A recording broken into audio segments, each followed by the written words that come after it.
Iya, pada Ibu kita langsung karena kebetulan eh, setelah Bu Rahma itu materi untuk audit internal ya Bapak dan Ibu.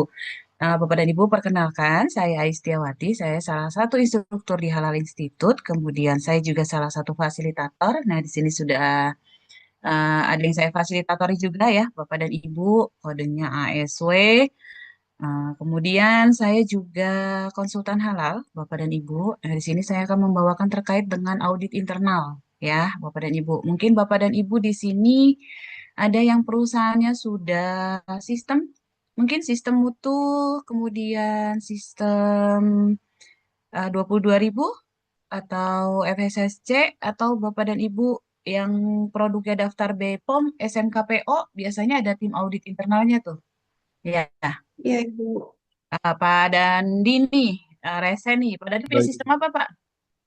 Untuk keamanan pangan sendiri sudah APC 22.000 yang kebetulan kami juga Hmm? manajemen mutu terhadap SNKPO, PMR, SNI, Hmm? NKFI, dan lain-lain.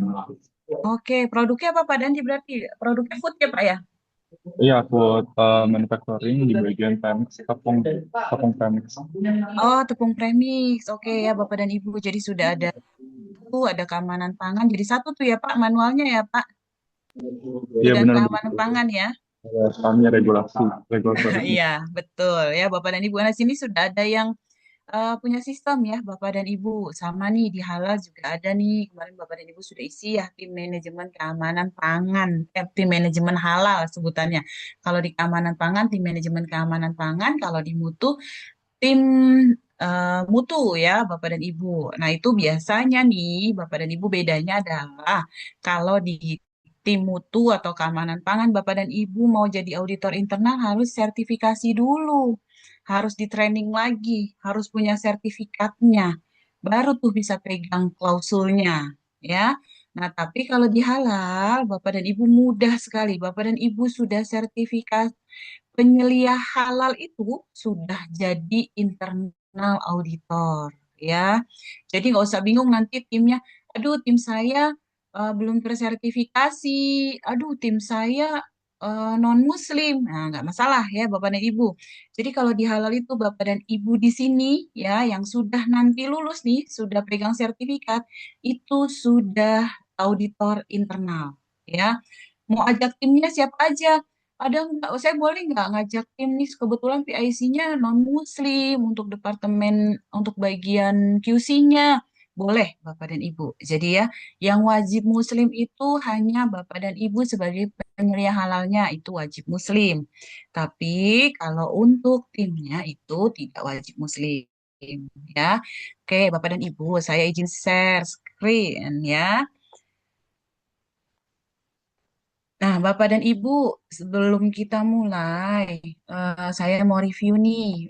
Kita punya kriteria SCPH, Bapak dan Ibu. Kriteria SCPH-nya ada berapa, Bapak dan Ibu?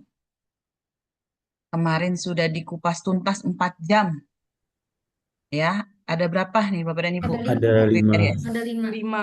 Oke, 5, betul, Pak Ahmad Faisal ya. Ada 5. Yang pertama, Komitmen dan tanggung jawab. komitmen. Komitmen dan Dan tanggung tanggung jawab. jawab. Tanggung jawab. Oke, kedua, Bahan. Bahan. bahan. Tiga, Bahan Proses PPH. produk proses halal. produk halal. proses produk Empat, halal. Produk Produk. produk produk. halal. Kelima, Pemantauan dan evaluasi. Pemantauan dan Evaluasi. oke.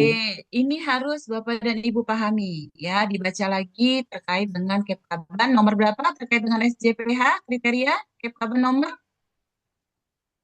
Apa? Kep KKB nomor 20 20, betul. Bu siapa nih? April.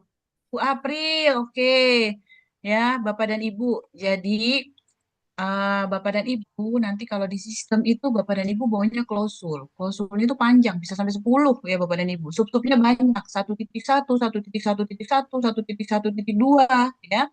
Nah, kalau di halal, Bapak dan Ibu pegangannya Kepkaban.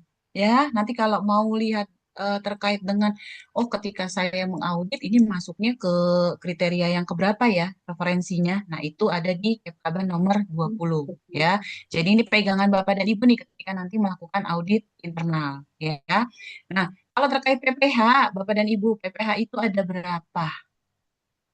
Ada 7. Tujuh. Tujuh. Bu siapa nih? Aulia.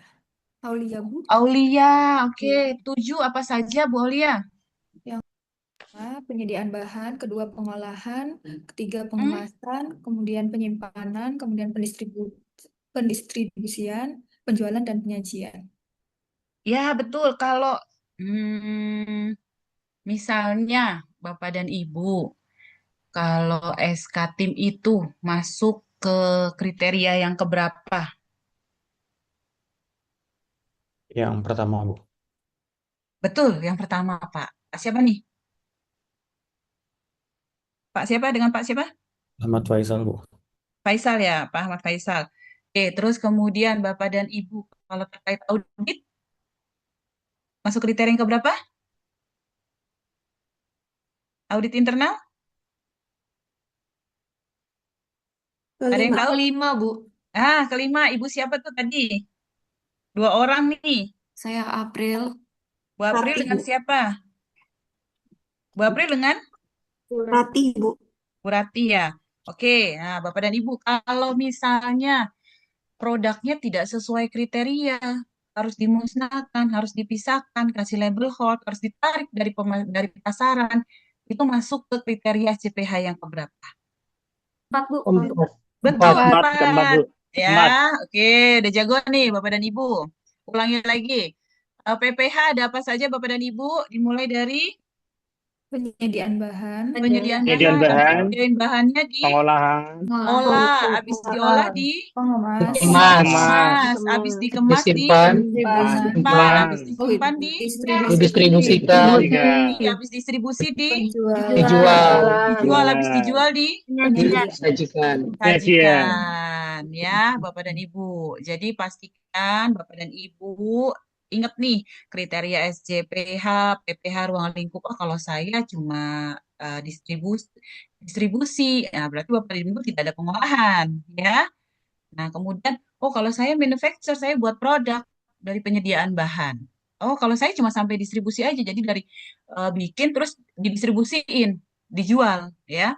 Saya nggak sampai penyajian. Atau misalnya, oh saya produk saya yang mulai dari penyediaan sampai disajikan nih, karena produk saya bakery misalnya.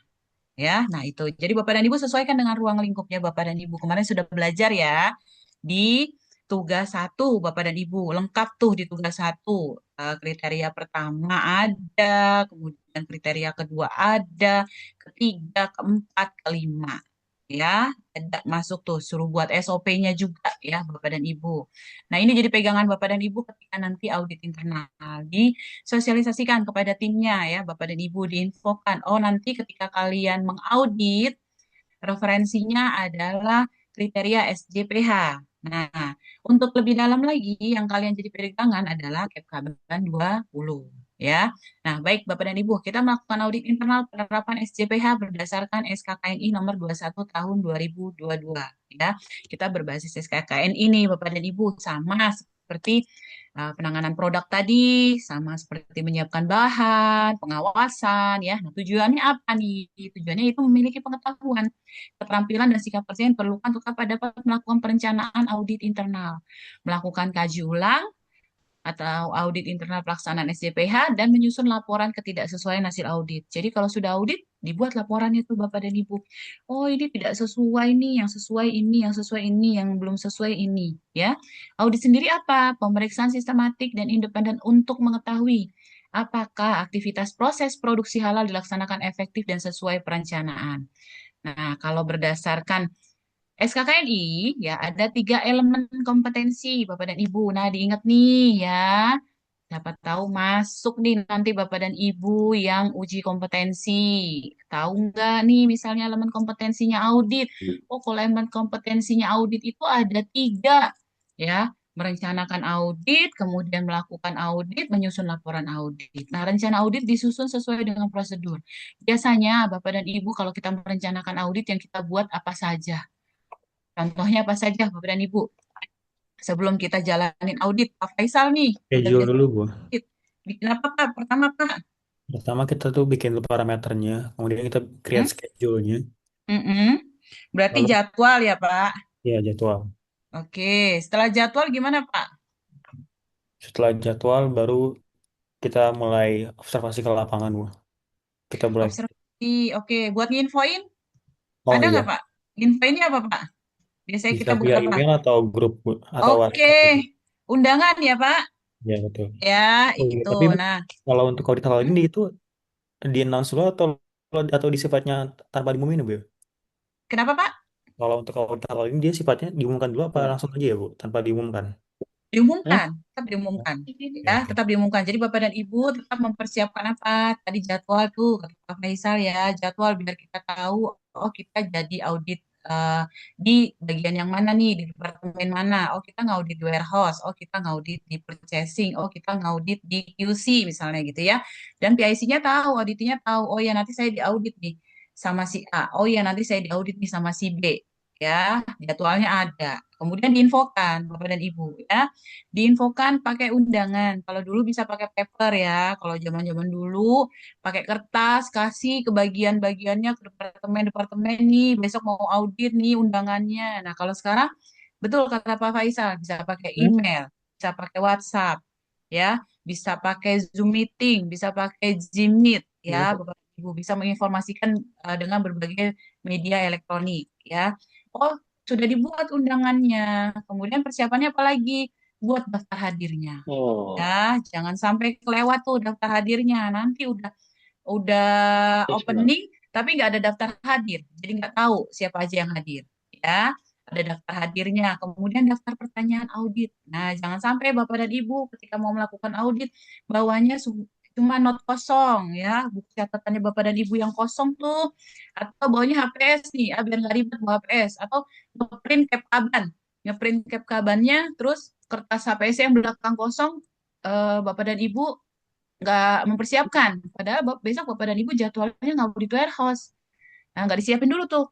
Kira-kira pertanyaannya apa? Ya, itu nanti Bapak dan Ibu kesulitan. Yang harusnya auditnya selesai 1 jam, jadi 2 jam.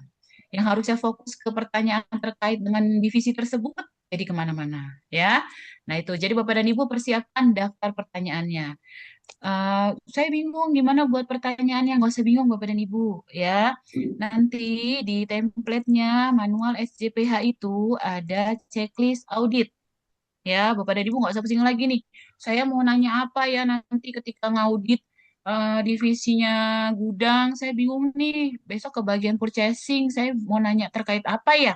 Nah, Bapak dan Ibu nggak usah bingung lagi. Sudah ada panduannya. Ya, template dari BPJPH pun sudah ada panduannya. Silakan nanti Bapak dan Ibu bisa pakai template tersebut. Ya, mau dimodifikasi. Saya mau tambahin di checklistnya terkait dengan pertanyaan ruang lingkup di tempat saya bisa nggak? Boleh.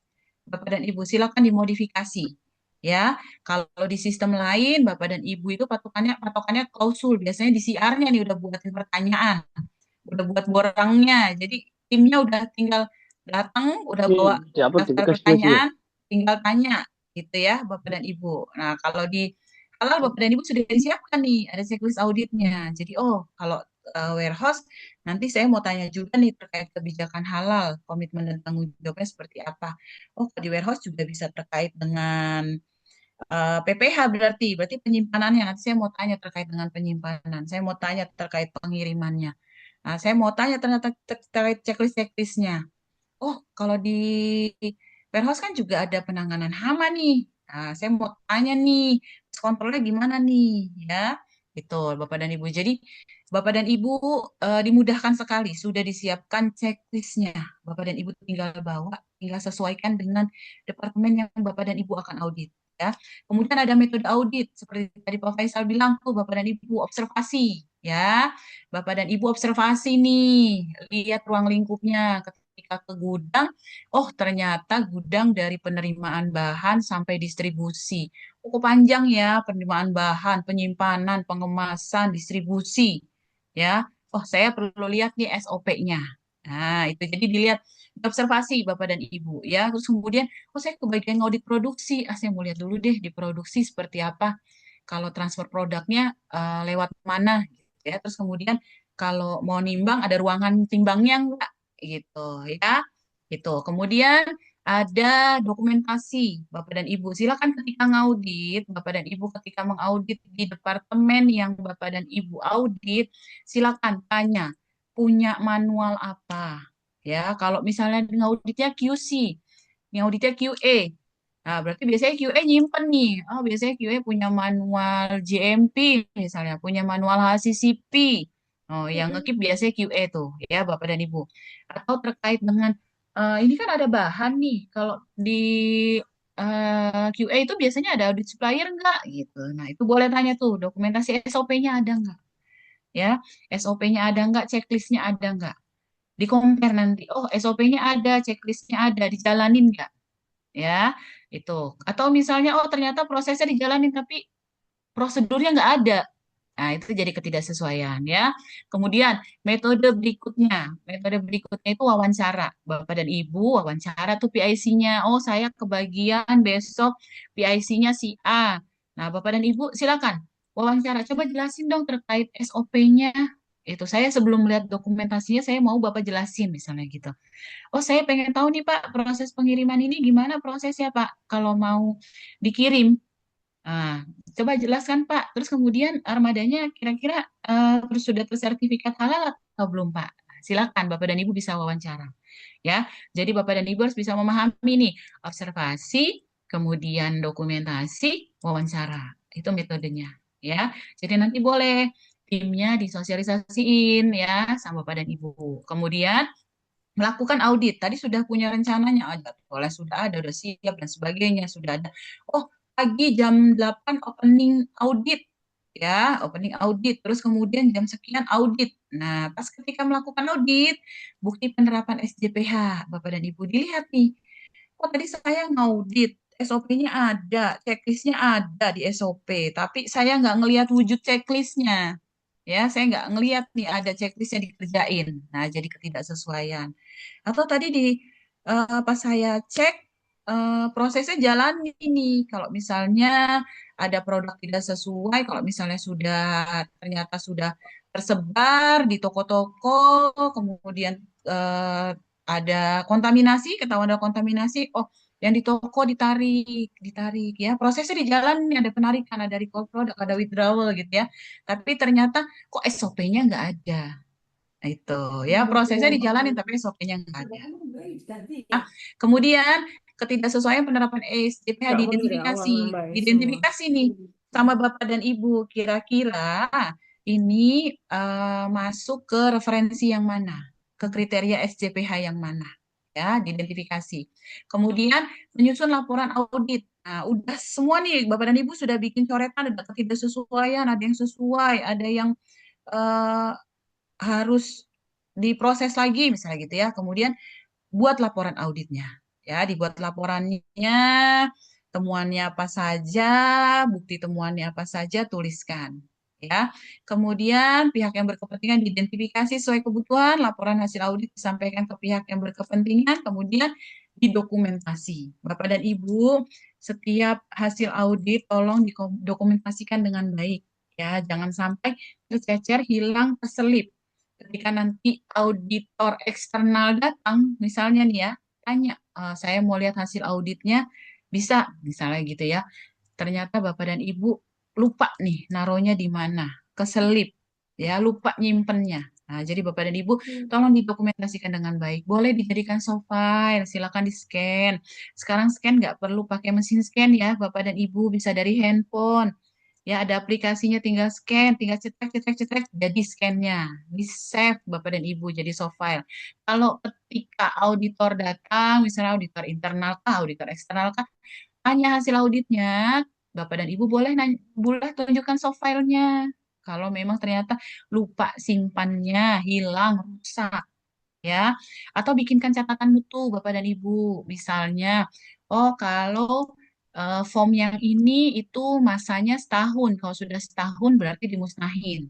Ada berita acara pemusnahannya, ya. Jadi kalau ditanya form yang setahun lalu, itu tinggal tunjukin berita acara pemusnahannya. Tinggal tunjukin laporannya bahwa form tersebut sesuai prosedur itu akan dimusnahkan setelah setahun tahun ya, agar tidak bertumpuk banyak ya Bapak dan Ibu, karena biasanya kalau checklist itu dilakukan kan setiap hari ya, apalagi kalau checklist kebersihan tuh Bapak dan Ibu, itu nanti lama-lama numpuk gitu ya.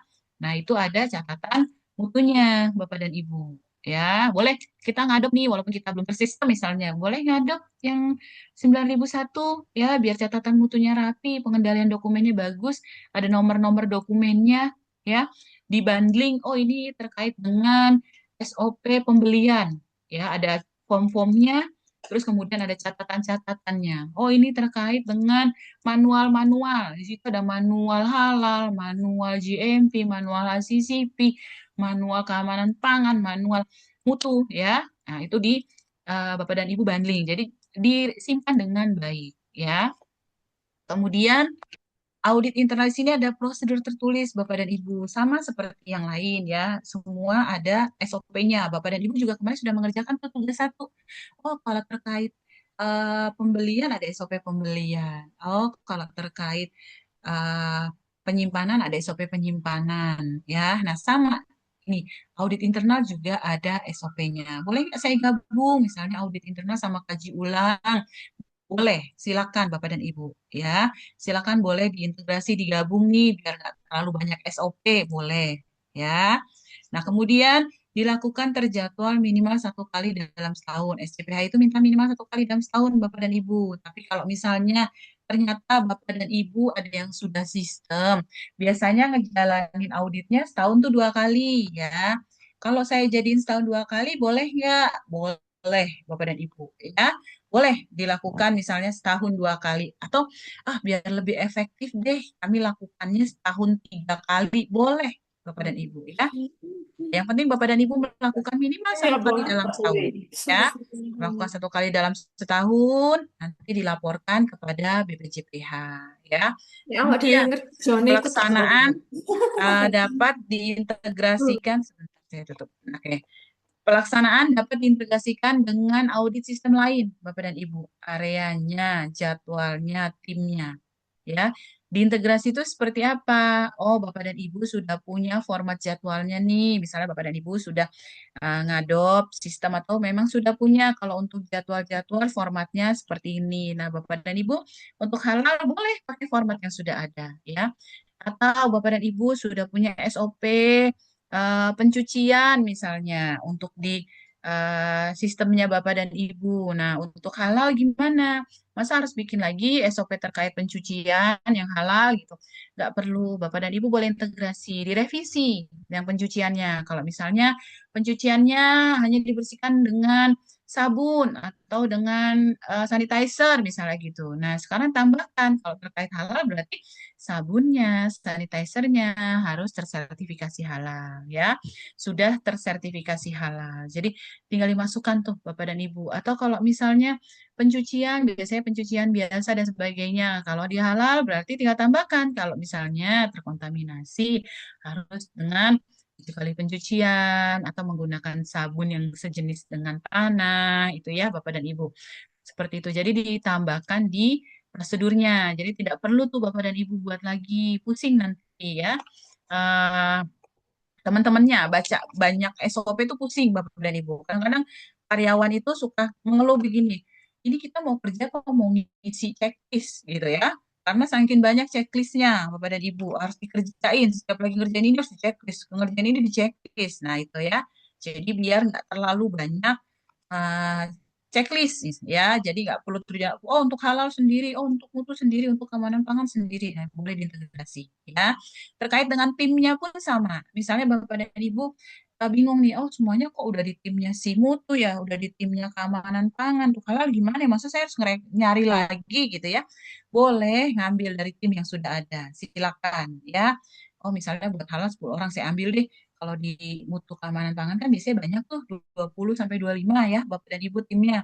Ambil sama Bapak dan Ibu ya, ditransfer buat yang tim manajemen halal. Itu boleh ya, atau saya ambil aja dari departemen tersebut yang belum jadi auditor deh. Saya mau hitung-hitung belajar, hitung-hitung latihan supaya jadi internal auditor. Nah, itu boleh ya, Bapak dan Ibu. Kemudian Auditor internal harus independen terhadap area yang diaudit. Independen di sini apa?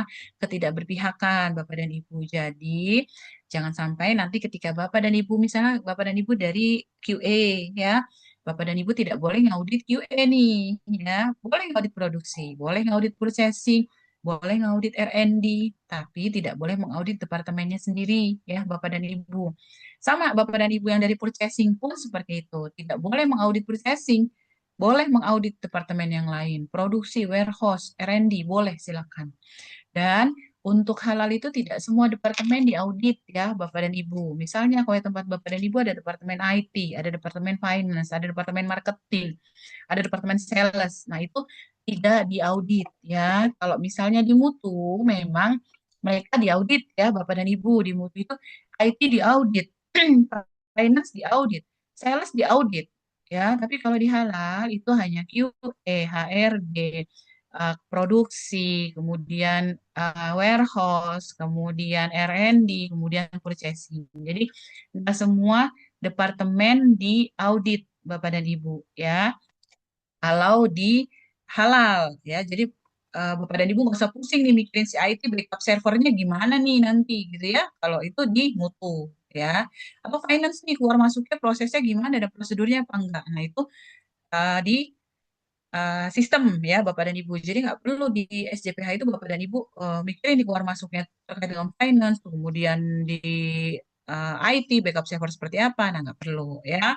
Kemudian ruang lingkup harus sesuai lingkup penerapan SJPH. Itu kantor pusat, terus kemudian pabrik sendiri, maklon, dapur pusat, cabang, gudang pusat, cabang. Jadi kalau misalnya gini Bapak dan Ibu, lingkup SJPH Bapak dan Ibu adalah banyak outlet ya. Nah, outlet yang tersebar itu nanti didaftarkan ya, didaftarkan. Jadi semua outlet yang terdaftar itu harus diaudit ya. Nggak ada nih si outlet A mewakili outlet B, C, D gitu. Nggak ada. Jadi semuanya diaudit. Karena apa Bapak dan Ibu? Karena treatment atau penerapan SJPH di masing-masing outlet itu pasti berbeda. Ada outlet yang mereka disiplin ya Bapak dan Ibu konsisten nih menerapkan SCPH-nya.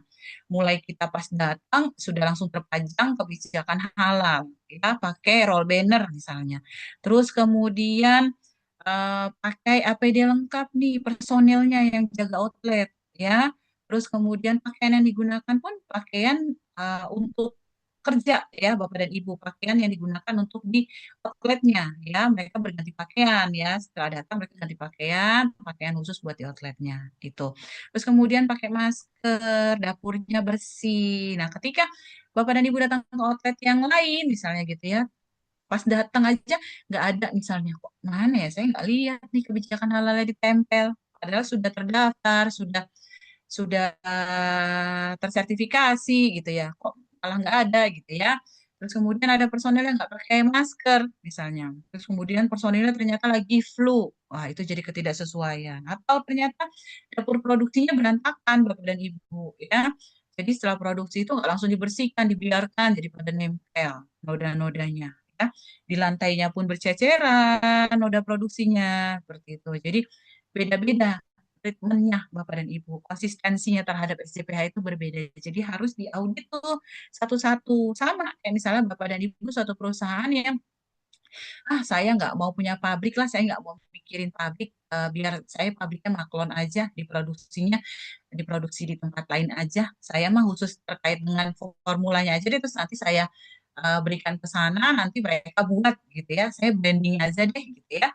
Itu tetap maklonnya akan diaudit jika belum SJPH ya. Tapi kalau maklonnya sudah SJPH, Bapak dan Ibu biasanya hanya butuh dokumen-dokumennya nih, dokumen prosedur terkait maklon ya, terus kemudian prosedur-prosedur yang harus dijalankan di si maklon tersebut, Bapak dan Ibu, gitu ya. Tapi kalau sudah SCPH, sudah aman ya, Bapak dan Ibu. Jadi nggak perlu nih nanti si auditor datang ngecek lagi gitu loh, karena mereka sendiri sudah SCPH ya. Kemudian hasilnya dilaporkan sesuai ketentuan BPJPH ya. Terus kemudian di sini ditetapkan untuk apa prosedurnya? Memudahkan menjadi petunjuk melakukan audit internal, memastikan kompeten kompetensi si auditornya, kemudian memilih mengidentifikasi tim auditnya, memelihara catatan audit termasuk evaluasinya, ya. Kemudian tujuannya internal audit apa Bapak dan Ibu? Nah, biasanya egonya si auditor internal itu ketika melakukan audit, oh kemarin nih saya diaudit nih sama si A nih. Saya banyak temuannya sampai 5 misalnya gitu ya. Oh, sekarang giliran saya nih jadi auditornya nih. Nanti saya mau lihat nih mereka kekurangannya di mana. Nah, nggak boleh seperti itu Bapak dan Ibu ya. Harus independen, kemudian harus profesional Bapak dan Ibu ya. Kalau memang sudah sesuai, tuliskan sesuai. Oh, ternyata dia sudah sesuai, SOP-nya ada, formnya ada, dijalankan. Tidak ada yang kurang di checklistnya. Semua penanggung jawabnya tanda tangan, checklistnya dilakukan seminggu 2 kali. Nah, sudah dijalankan. Sudah sesuai ya tulisan sesuai. Kalau yang belum sesuai, tuliskan belum sesuai. Oh, misalnya waktu saya ngaudit kemarin, pas di gudang kok saya lihat ada kotoran tikus gitu ya. Terus saya tanya, pest controlnya di maintenance sendiri atau pakai vendor? Oh, ternyata di maintenance sendiri. Saya mau lihat checklistnya nih sesuai atau enggak. Itu ya. Oh, ternyata ada yang lost nih, nggak dicek di checklistnya. Harusnya diceknya setiap hari, tapi kelewat 2 hari misalnya gitu ya. Itu. Nah, tuliskan ketidaksesuaiannya apa. Kemudian menentukan efektivitas penerapan SJPH-nya. Efektifnya nih penerapan SJPH dijalankan di tempat tersebut. Kemudian memberi peluang dan perbaikan, memenuhi persyaratan SJPH dan mendaftarkan sistem halal kepada BPJPH. Nah, ini kriterianya Bapak dan Ibu ya. Tadi jadi panduan untuk Bapak dan Ibu menentukan dia terkait dengan kriteria yang keberapa. Nah, ini untuk reguler ya. Bapak dan Ibu di sini semuanya adalah reguler. Kalau untuk self declare itu ya Bapak dan Ibu hanya 3 nih di bahan, PPH dan produknya ya. Kemudian peran penyelia halal saya apa sih perannya? Kemarin sudah nulis ya Bapak dan Ibu di manual SJPH-nya ya. Ada tuh ketua tim internal audit, anggota tim internal audit. Jadi eh, Bapak dan Ibu nanti diamanahkan seperti apa oleh top manajemennya ya. Oh, Bapak dan Ibu jadi ketua timnya deh karena sudah tersertifikasi. Terus kemudian sudah uji kompetensi. Jadi pengetahuan terhadap halalnya lebih paham nih. Jadi ketuanya ya gitu. Atau Bapak dan Ibu diamanahkan jadi anggotanya karena ternyata sudah punya sistem. Terus ada MR-nya, ada manajemen representatifnya, ada quality management representatifnya, ada QMR-nya ya.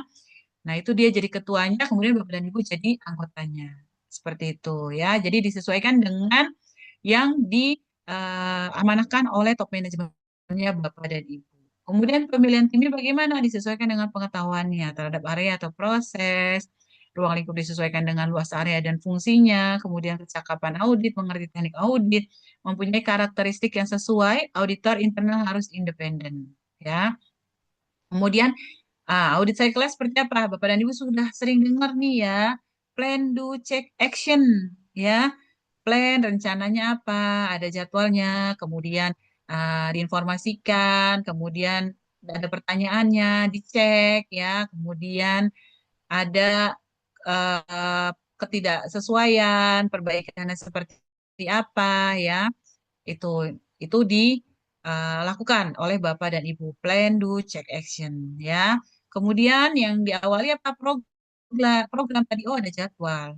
Kemudian ada daftar hadir. Oh diinfokan nih ya, ada undangannya. Kemudian persiapan, ada checklistnya. Terus kemudian melakukan audit.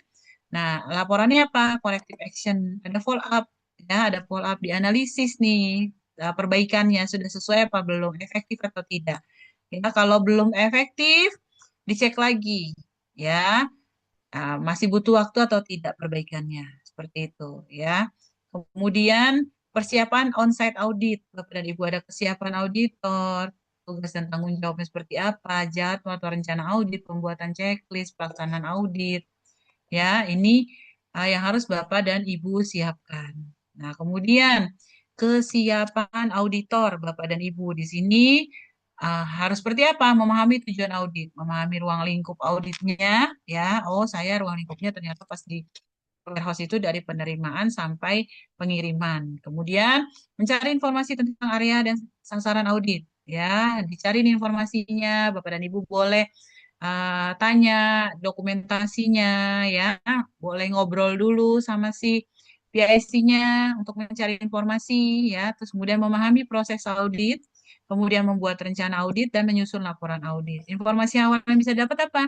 Dokumentasi ya, tadi bisa ngecek manualnya, prosedurnya, IK-nya ya, terus kemudian flowchart-nya ya, kemudian diskusi dengan manajemen ya, ada wawancara atau observasi atau catatan audit sebelumnya. Kalau tahun lalu sudah audit nih, Bapak dan Ibu mau lihat lagi nih di departemen tersebut ada nggak yang masih open ya, atau yang sudah close, ditanyakan lagi boleh untuk tahu konsistensinya seperti apa ya. Nah, kemudian tugas dan tanggung jawab ketua tim dan auditor anggota. Menetapkan program audit internal, mengidentifikasi kebutuhan SDM-nya, melaksanakan audit, membuat kesimpulan audit, membuat laporan audit. Anggotanya apa nih? Menyiapkan perencanaan audit, melakukan audit, menentukan kesimpulan audit, membuat laporan audit, melakukan verifikasi tindakan perbaikan oleh auditi. Jadi kalau di halal itu di bawah SK timnya ya Bapak dan Ibu nggak ada job desk-nya tuh ya. Tapi kalau Bapak dan Ibu mau ngadop misalnya di SK timnya Bapak dan Ibu ditambahkan job desk-nya boleh. Ya, Bapak dan Ibu silakan tambahkan di tugas dan tanggung jawabnya. Ya, terus departemen-departemen itu tugas dan tanggung jawabnya seperti apa? Itu boleh dituliskan tuh biar lengkap ya Bapak dan Ibu.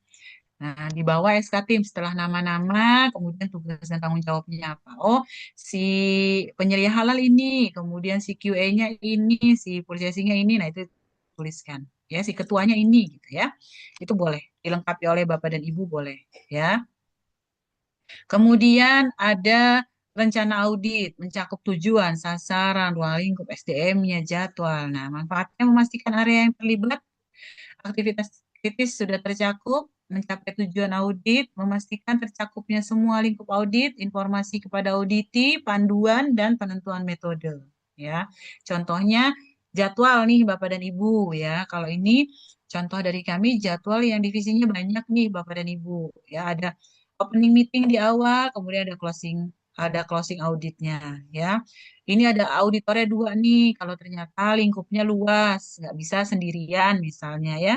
Ini ada dua auditornya. Pendampingnya siapa? Pendampingnya biasanya timnya Bapak dan Ibu yang misalnya kemarin ada yang resign ya, jadi timnya harus berganti. Nah, mau belajar dulu jadi pendamping boleh buat ngelihat proses audit itu seperti apa ya. Terus kemudian auditinya siapa yang diaudit, departemen mana, orang yang diauditnya siapa, audit itu ya Bapak dan Ibu, kemudian tanggal auditnya dan waktunya. Nah, waktu ini kenapa ada? Karena misalnya ketika opening auditnya Bapak dan Ibu. Oh, kemarin saya dapat jadwal pukul 9 sampai jam 12, tapi saya harus meeting dulu jam 9 gitu kan ya. Bisa nggak geser di after lunch jam 2 gitu ya. Terus kata auditornya, oh bisa ya udah kalau gitu kita pindah ya di jam 2. Nah, itu. Atau yang tadinya bisa jam 2 ternyata nggak bisa karena harus keluar kantor, ada tugas luar kantor. Jadi bisanya pagi. Nah, itu nanti disepakati Bapak dan Ibu ya. Jadi jangan sampai auditornya ready, si auditinya nggak ready ya, atau auditinya ready tapi auditornya nggak ready karena punya tugas lain. Nah, jadi pas opening meetingnya dipastikan lagi ya, baik auditornya maupun auditinya itu ready semua. Ya, sepakat bisa di jam berapa sesuai jadwal atau tidak. Tuh ya. Kemudian ada rundown auditnya Bapak dan Ibu. Nah, nanti Bapak dan Ibu juga kalau misalnya mau audit sertifikasi, nanti LPH biasanya ngasih nih auditnya, rundown auditnya. Oh, pertama ada openingnya dulu, kemudian kita pertama ngecek dokumen dulu deh, buat ngecek onsite produksinya nanti saja gitu ya. Habis istirahat misalnya, atau karena produksinya pagi, mau lihat proses produksinya, berarti ya udah deh rundown-nya adalah pertama onsite ke si produksi dulu. Onsite kita lihat langsung di gudang seperti apa, diproduksi bagaimana, terus prosesnya seperti apa. Nah, kemudian baru dokumentasi. Karena dokumentasi mah bisa setelah jadwal makan siang misalnya gitu ya. Nah, itu ada rundown-nya Bapak dan Ibu. Nanti terakhir ada closing auditnya ya. Terus kemudian checklist audit, Bapak dan Ibu. Kenapa sih kita harus bikin checklist audit ya? Kenapa kita harus bikin pertanyaan sebagai pedoman Bapak dan Ibu ya, panduan Bapak dan Ibu pada saat melakukan audit. Kemudian alat bantu mengingat. Kalau Bapak dan Ibu belum buat, kemarin sudah baca dokumentasinya, sudah baca SOP-nya, udah baca work instruction-nya, udah baca nih ya Bapak dan Ibu.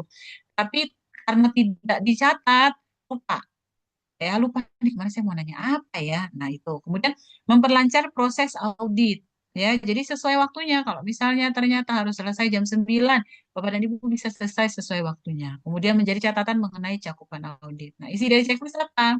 Pertanyaan untuk memahami prosesnya, tahapan prosesnya, proses kontrolnya. Kemudian metode untuk memverifikasi sesuai kesesuaian dan efektivitasnya. Nah, kemudian ini contohnya nih Bapak dan Ibu ya, contoh checklist auditnya nih. Ada tanggal audit, auditor siapa, auditinya siapa. Oh, pertama kriteria SCPH terkait dengan kebijakan halal. Kebijakan halalnya ada nggak? Ada.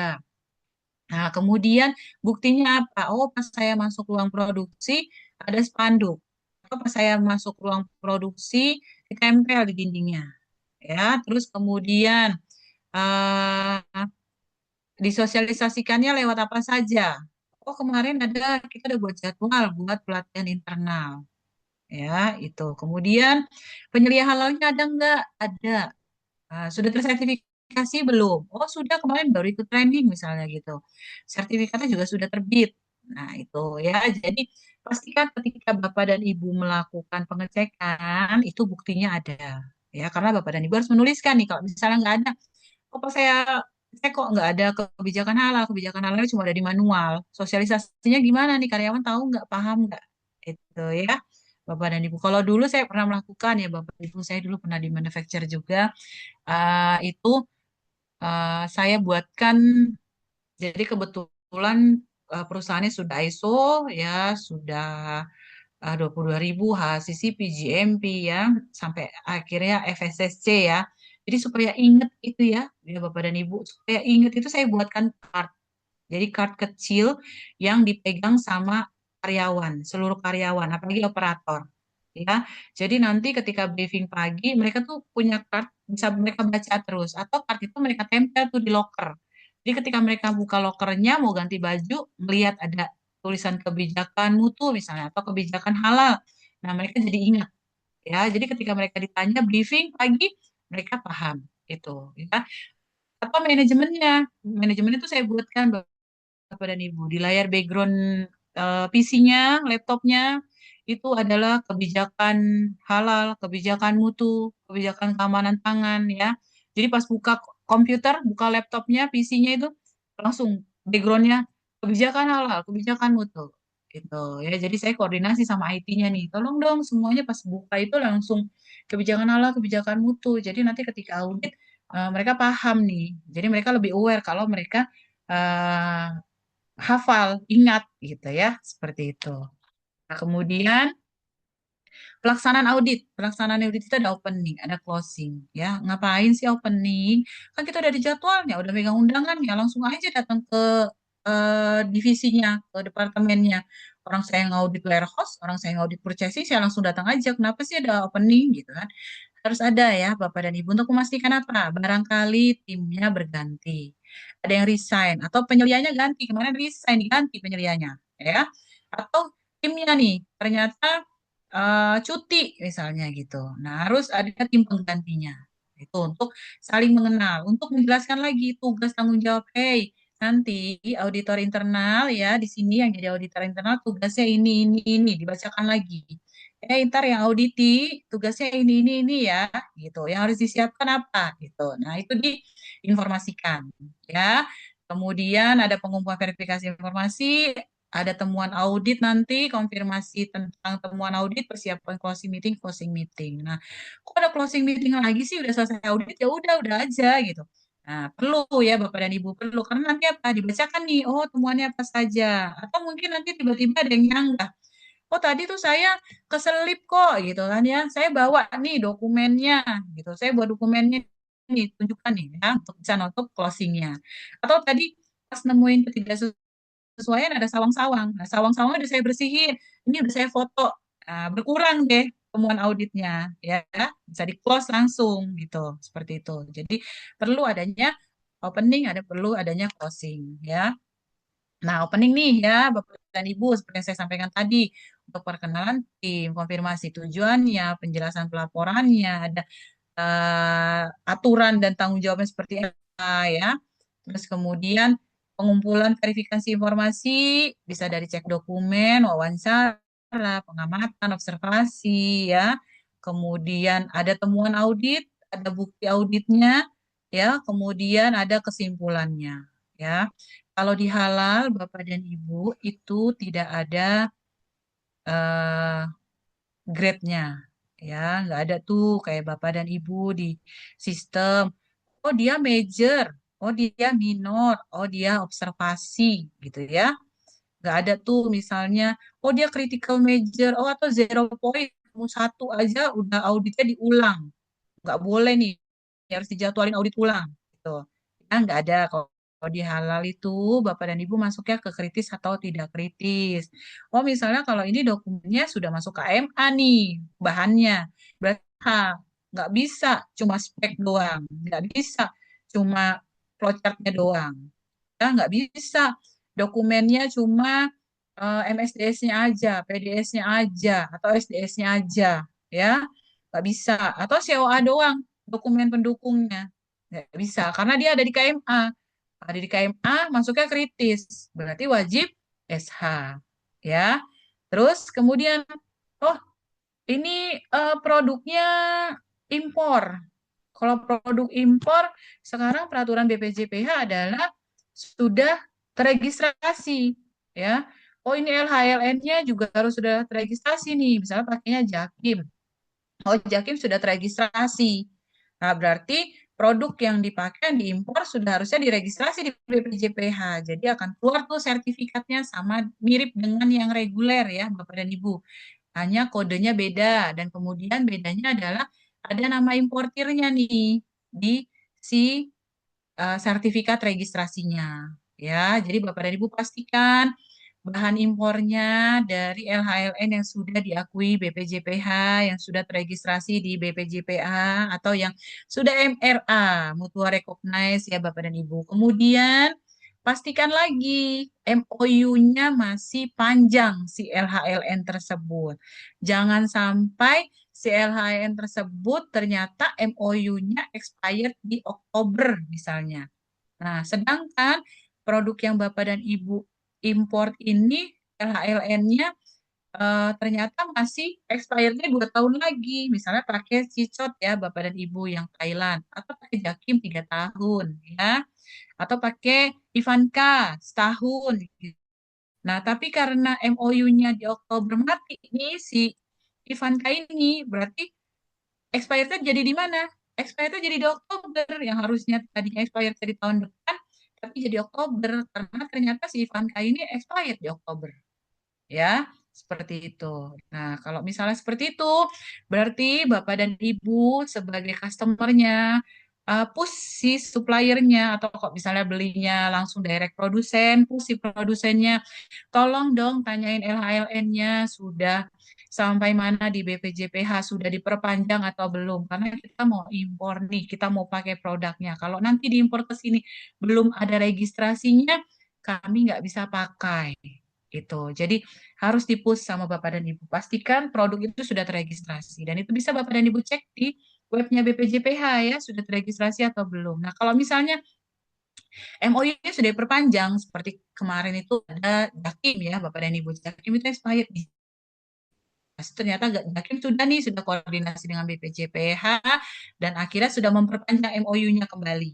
Ya, sudah memperpanjang. Nah, otomatis tuh registrasi yang pernah daftar di BPJPH eh, langsung berubah expired date-nya. Yang tadinya ngikutin expired date-nya MOU-nya si Jakim, jadi otomatis diperpanjang sesuai dengan expired dari si sertifikat Jakimnya 3 tahun. Itu ya. Jadi pastikan Bapak dan Ibu dokumennya yang Bapak dan Ibu sertakan itu lengkap. Kemarin ada tugas juga di penyiapan bahan ya, Bapak dan Ibu dicek nomor BPJPH-nya ID-nya ada atau tidak. Kalau misalnya import berarti nomor registrasi bahan importnya berapa. Nah, itu tinggal dimasukkan. Nah, kalau sudah seperti itu, Bapak dan Ibu, dokumen pendukung yang lainnya itu tidak perlu biasanya ya, karena sudah terregistrasi tuh, ya.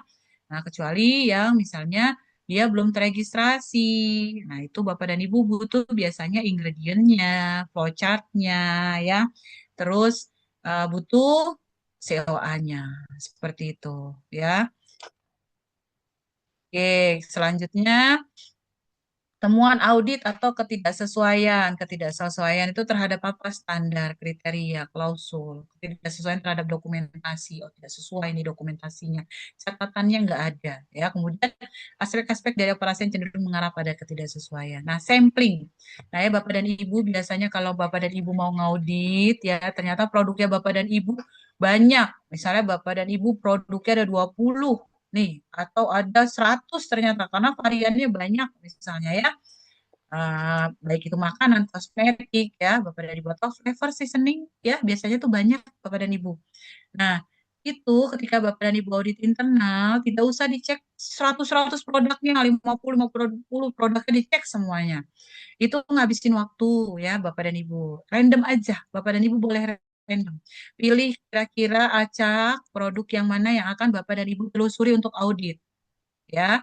Kemudian ditargetin atau sudah ditargetkan nih misalnya ada isu tertentu terkait pewarna, berarti saya akan cek nih produk-produk yang mengandung pewarna misalnya gitu. Nah, sudah ditargetkan atau berdasarkan parameter ya atau berdasarkan set persentase. Oh, kemarin sempat saya nanya sama marketingnya nih, penjualannya yang terbaik produk yang mana. Nah, misalnya Bapak dan Ibu pengen cek, "Ah, saya mau cek produk yang penjualannya bagus ada 10 produk misalnya gitu atau ada 5 produk gitu ya.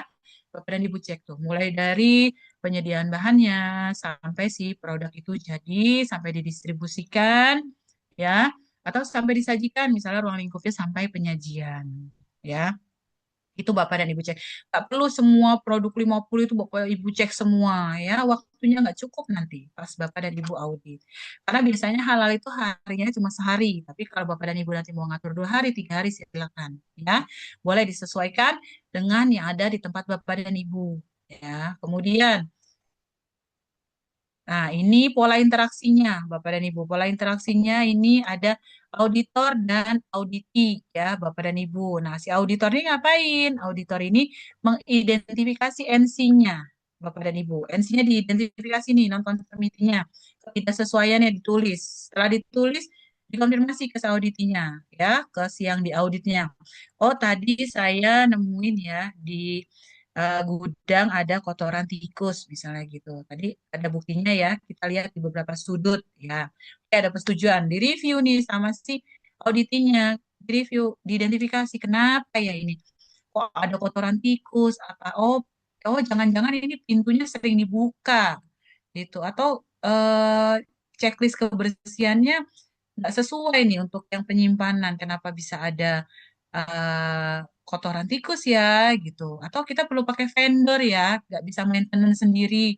Kalau pakai vendor kan nanti kita udah dapat laporannya tuh 2 minggu sekali. Nah itu diidentifikasi, dievaluasi, diimplementasikan, ya dicatat hasil tindakan perbaikannya, kemudian direview, diberikan lagi kepada si auditornya untuk diverifikasi. Sudah dilakukan atau belum? Kemudian penanganan terbaiknya apa? Oh, ternyata ganti pakai vendor eksternal, pakai third party ya, nggak di maintenance sendiri. Nah, kemudian baru bisa di close NC-nya. Nah, kemudian di sini laporan audit. Laporan audit di sini menyediakan bukti objektif, menjamin persyaratan tindakan perbaikan, kemudian menjamin dapat dilakukan tindak lanjut terhadap temuan audit. Nah, ada tekniknya Bapak dan Ibu ya. Untuk laporan audit itu ada POR kita nyebutnya.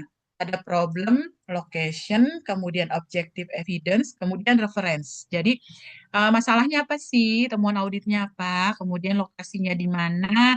Kemudian buktinya apa? Oh, kalau dia misalnya tadi ada kotoran tikus, oh buktinya ada kotoran tikus nih. Kemudian pas saya lihat di prosedurnya, checklistnya kok nggak sesuai nih, ada yang terlewat pengecekannya, misalnya gitu ya. Terus kemudian referensinya apa? Oh, kalau ini berarti terkait dengan penyimpanannya, terkait dengan monitoringnya, ya, tidak sesuai, tidak ada pengecekan, itu. Nah, itu untuk teknik mencatat laporan auditnya, Bapak dan Ibu. Kemudian ada closing meeting, menyampaikan dan mendiskusikan hasil audit, memberikan waktu kepada auditi untuk memberikan sanggahan.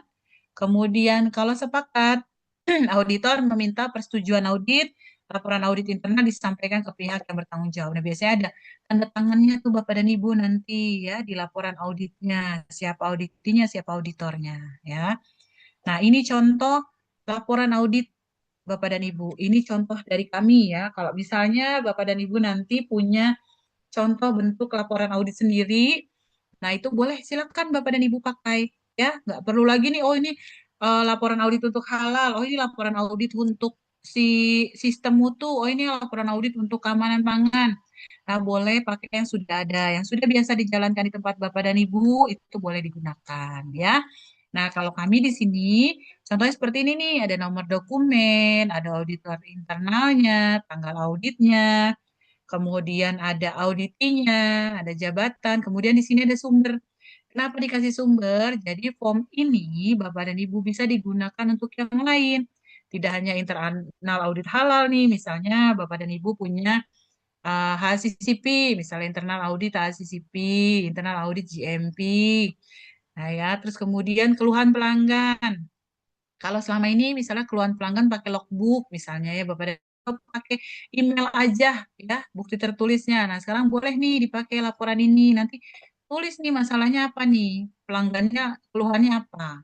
Ya, atau untuk tinjauan manajemen ternyata ada pembahasan yang perlu perbaikan ya. Misalnya terkait dengan pembelian mesin misalnya gitu. Nah, itu perlu menunggu waktunya lebih panjang gitu. Jadi harus ada catatannya, harus ada laporannya gitu. Nah, ini boleh digunakan. Jadi bisa digunakan untuk internal audit, keluhan pelanggan, tinjauan manajemen atau manajemen review atau kaji ulang kalau di halal ya Bapak dan Ibu seperti itu. Kemudian ada plornya, ada problemnya,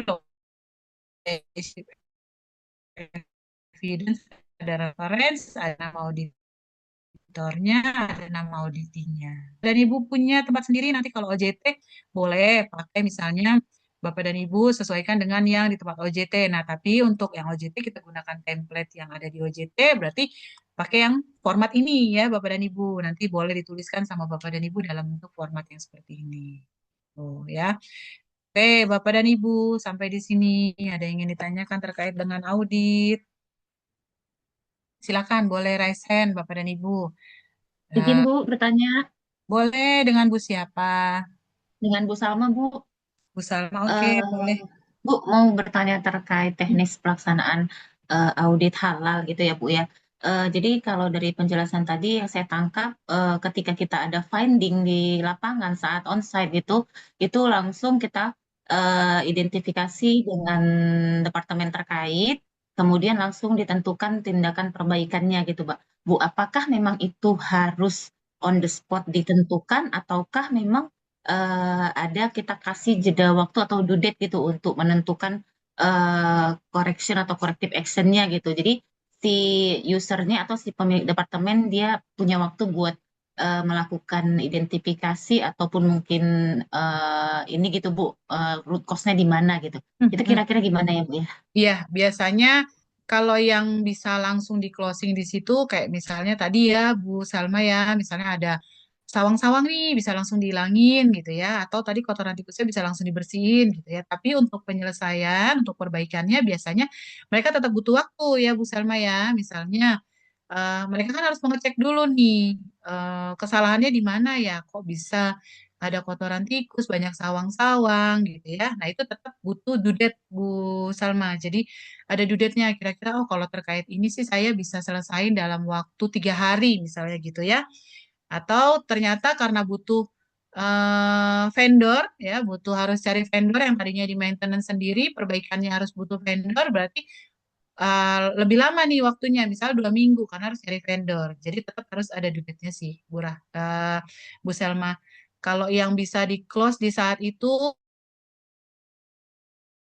biasanya kayak misalnya tadi dokumennya ternyata terselip ya pas ngecek checklist ini katanya sudah dikerjakan kok checklistnya nggak ada gitu ya. Nah, ternyata terselip. Tapi pas lagi closing, dia bisa bukti ini, ada kok checklistnya. Nah, seperti itu. Itu bisa yang on the spot. Jadi meminimalisir ketidaksesuaian, meminimalisir NC-nya. Itu. Seperti itu. Tetap ada due date-nya, tetap harus diinfokan root cause-nya seperti apa. Begitu, Bu Selma. Begitu, Bu. Monitor. Ya baik Bu, jelas Bu. Ya, Terima kasih jadi Bu.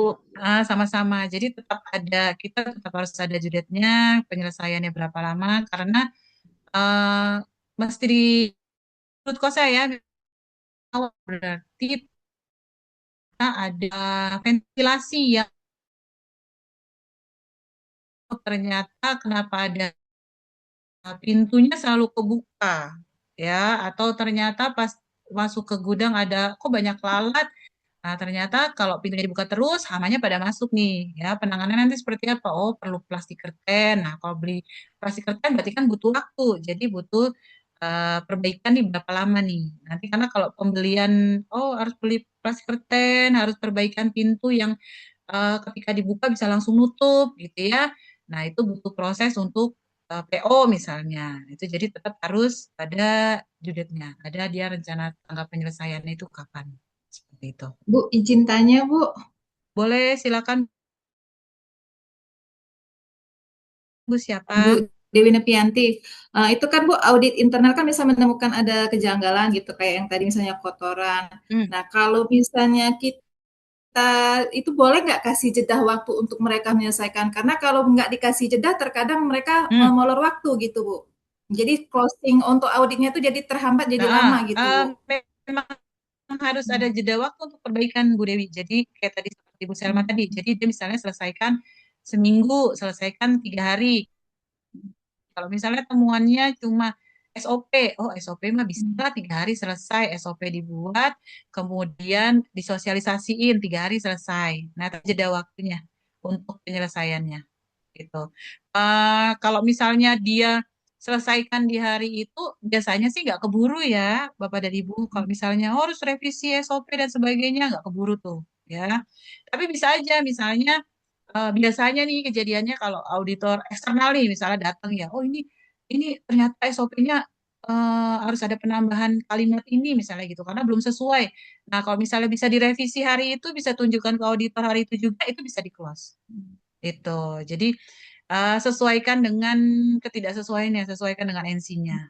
Itu. Kalau misalnya memang bisa di-close hari itu, silakan di-close. Kalau misalnya terkait hanya tadi pembersihan, mungkin bisa di-close, terkait sawang-sawangnya langsung dihilangkan bisa. Tapi kan kita harus cari penyebabnya apa. Nah, nanti untuk efektifnya, ini supaya nggak ada hama lagi, nggak ada sawang-sawang lagi, harus dicek dulu nih, dilihat ada nggak ventilasi yang terbuka, atau mungkin ada nggak yang menyebabkan hama itu bisa masuk ke dalam. Nah, itu harus ditelusur seperti itu. Begitu, Bu Dewi. Ya, terima kasih, Bu. Sama-sama, Bu Dewi. Izin Baik, bertanya Ibu Ai, apakah masih bisa? bisa, Pak. Silakan. Masih panjang kita waktunya ya, Baik, Bapak dan ya Ibu. perkenalkan saya Silakan. Sidik, Pak Bu. Jadi Hmm. sebenarnya saya mau bertanya Bu, karena saya punya pengalaman di Maklon Kosmetik ya. Hmm. Nah, eh di mana kan kita tuh biasanya Maklon Kosmetik tuh ada keterbatasan sumber daya manusianya ya, maksudnya Hmm. SDM-nya. Misalnya apa? Jadi auditor internal berasal dari tim QA-nya tersendiri. Jadi Oke.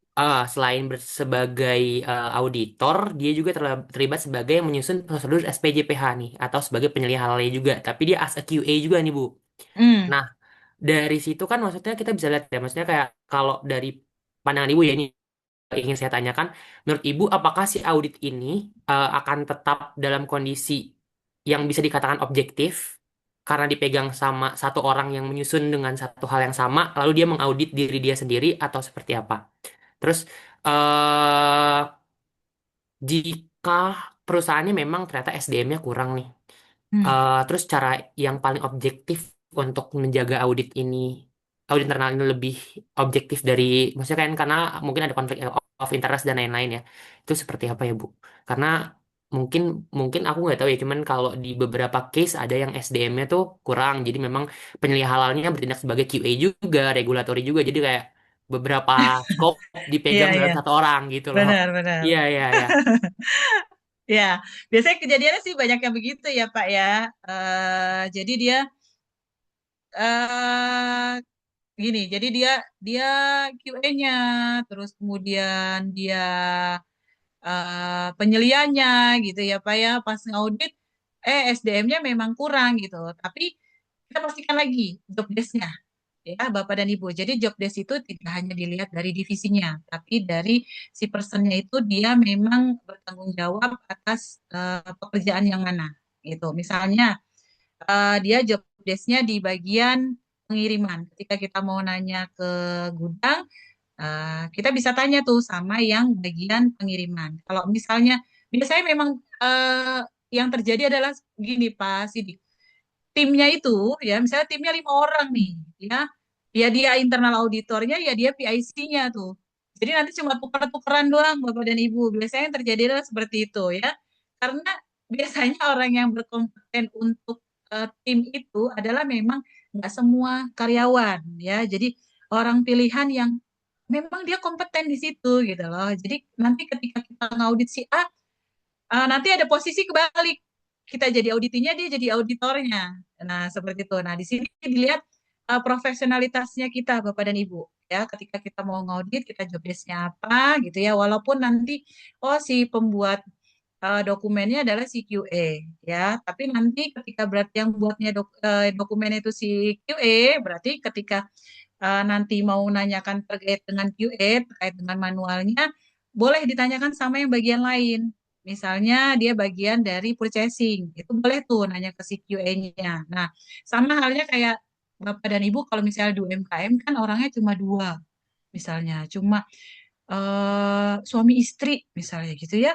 Suami istri ini punya produk yang mereka pemiliknya, yang mereka yang distribusiin, yang mereka yang buat. Nah, tinggal dibuat job desk-nya nih, Bapak dan Ibu. Oh, si istri ini megang pembelian, megang kemudian QA-nya, terus dia megang produksinya. Nah, si suami megang pengiriman, pengemasan, sama dia megang penerimaan bahan, misalnya gitu. Nah, tinggal dilihat ketika nanti ingin bertanya terkait pengiriman, berarti tanyanya si istri tanya ke si suami.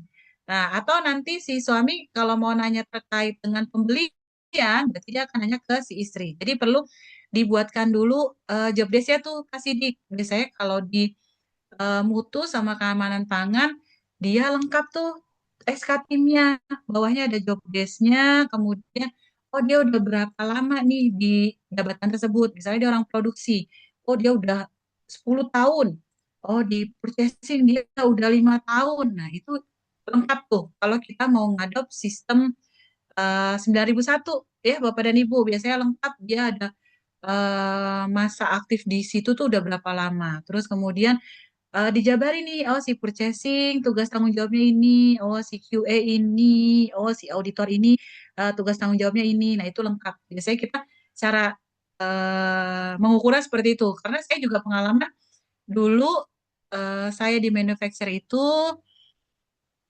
saya di CR-nya, terus kemudian saya penyeliannya ya Bapak dan Ibu gitu. Jadi saya harus pinter-pinter nih ketika nanti, oh kebetulan departemennya banyak ya, kebetulan departemennya banyak, jadi saya tinggal cross aja nih, oh si ini nanti ngaudit si inilah, si ini ngaudit si ini gitu ya. Atau nanti ketika mereka ngaudit terkait dengan tim manajemennya, mereka nanya ke saya karena saya di CR-nya gitu ya. Terus ada si QMR-nya. QMR-nya juga yang diaudit nih. Saya sama QMR-nya ditanya nih. Kalau di ISO malah QMR-nya punya pertanyaan sendiri. Di CR-nya punya pertanyaan sendiri ya Bapak dan Ibu. QMR ditanya tuh terkait dengan manajemen seperti apa, pengendalian dokumennya bagaimana dan sebagainya. Nah itu ada job desk sendiri-sendiri. Jadi tinggal Bapak dan Ibu pastikan dari job desk-nya aja. Jadi job desk-nya bagian apa saja, nanti ketika bagian itu tanyakan ke si orang tersebut. Itu walaupun orangnya sedikit, itu tetap bisa dijalani. Ya, atau mungkin kita punya produksi kita sendiri ya Bapak dan Ibu. Nah, pas kita sendiri itu kita pastikan kalau kita sendiri kan kita juga ingin perbaikan ya Bapak dan Ibu. Biasanya oh iya nih saya di sini masih kurang nih. berarti saya harus perbaikan di sini. Oh iya, saya kesalahannya di sini nih. Berarti saya perbaikan di sini. Seperti itu. Itu kayak misalnya ada teman saya juga dia punya pabrik kosmetik ya Bapak dan Ibu, dia menerima resep gitu ya. Menerima resep tuh dari klinik, dia buat sendiri. Karena tadinya ada karyawan Bapak dan Ibu banyak ya, tapi karena COVID akhirnya cuma tinggal berdua sama suaminya. Akhirnya mereka proses auditnya pun hanya sesuai dengan job desk nih si suaminya megang apa, si istrinya megang apa. Sampai diaudit sama BPOM pun untuk PSB ya Bapak dan Ibu itu terkait dengan SMKPO-nya itu. Nah, mereka ya udah cuma berdua ini aja gitu. Jadi memang harus disesuaikan dengan job desk-nya gitu. Begitu Pak Sidik. Baik, well received, Ibu. Terima kasih banyak atas jawabannya. Sama-sama Bapak. Baik, silakan Bapak dan Ibu sebelum kita ke tugas. Bapak dan Ibu, saya mau tanya dulu nih. Kita mau kebetulan materi untuk kaji ulang itu di unit kompetensi 6 saya yang bawakan juga. Nah, itu materinya sedikit. Sekarang kita mau lanjut untuk tugas atau nanti materinya di-include di jam 1. Jadi 1 jam itu Bapak dan Ibu mengerjakan materinya. Nah, jadi sekarang saya ngasih materi yang unit kompetensi 6. Nah, sekarang saya kasih pilihan Bapak dan Ibu. Kira-kira Bapak dan Ibu lebih nyamannya sekarang kita habisin materinya untuk unit kompetensi 6 sekalian atau saya cicil sekarang sudah ngerjain tugas unit kompetensi 5, nanti saya materi terus tugas unit kompetensi 6. Kira-kira Bapak dan Ibu lebih nyamannya kita materi dulu atau materi tugas. Saya kasih pilihan sama Bapak dan Ibu. Jadi kalau Kalau kita saya lebih baik materi selesaikan, Bu. Jadi 1 jam ke depan kita fokus mengerjakan tugas. Oke, yang lainnya. Saya setuju. Setuju, Saya Bu. setuju Oke. untuk ada. Oke, berarti kita fokus sama materi dulu ya, Bapak dan Ibu. Nanti kalau misalnya, kebetulan materinya sedikit. Nanti kalau misalnya materinya saya sudah selesai sebelum jam 12, kita kerjain sebagian tugasnya. Jadi Bapak dan Ibu punya waktu banyak buat kerjain tugas berikutnya. Ya, gitu. Karena unit kompetensi 6 materinya sedikit, tapi yang dikerjakan banyak Bapak dan Ibu. Ya, jadi dia agak berbanding terbalik sama unit kompetensi 5 yang materinya banyak tapi tugasnya sedikit. Ya, oke. Kita sepakat materi dulu ya, Bapak dan Ibu. Kalau gitu saya izin share screen untuk materi yang unit kompetensi 6. Bapak dan Ibu, jangan lupa absen untuk unit kompetensi 5. Ya, jangan lupa absen, jangan sampai terlewat absennya Bapak dan Ibu 40 ya, sayang nih. Kalau terlewat satu materi itu udah berkurang 5 Bapak dan Ibu biasanya. Jadi kalau Bapak dan Ibu terlewat itu agak rugi ya. Ya, jangan sampai terlewat. Oke, saya izin share screen dulu Bapak dan Ibu. Kita sudah tadi audit, berarti kita masuk evaluasi. Ya, evaluasi ini lebih mirip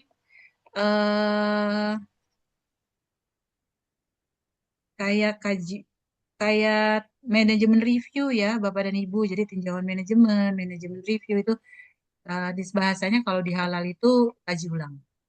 Ya, oke kita ke sebentar. Langsung saya stop. Saya dulu sebentar. Saya salah buka.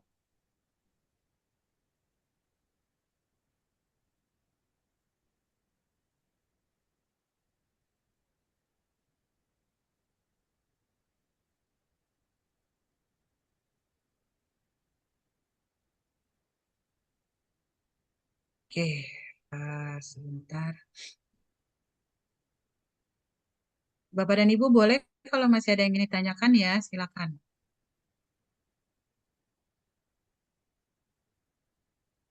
Oke, kita ke evaluasi Bapak dan Ibu. Tadi sudah kita tahu laporan audit, buatnya sesuai dengan floor ya.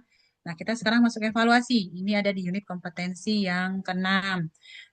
Besoknya masih sama ya Bapak dan Ibu, SKKNI nomor 21 tahun 2022 ya Bapak dan Ibu.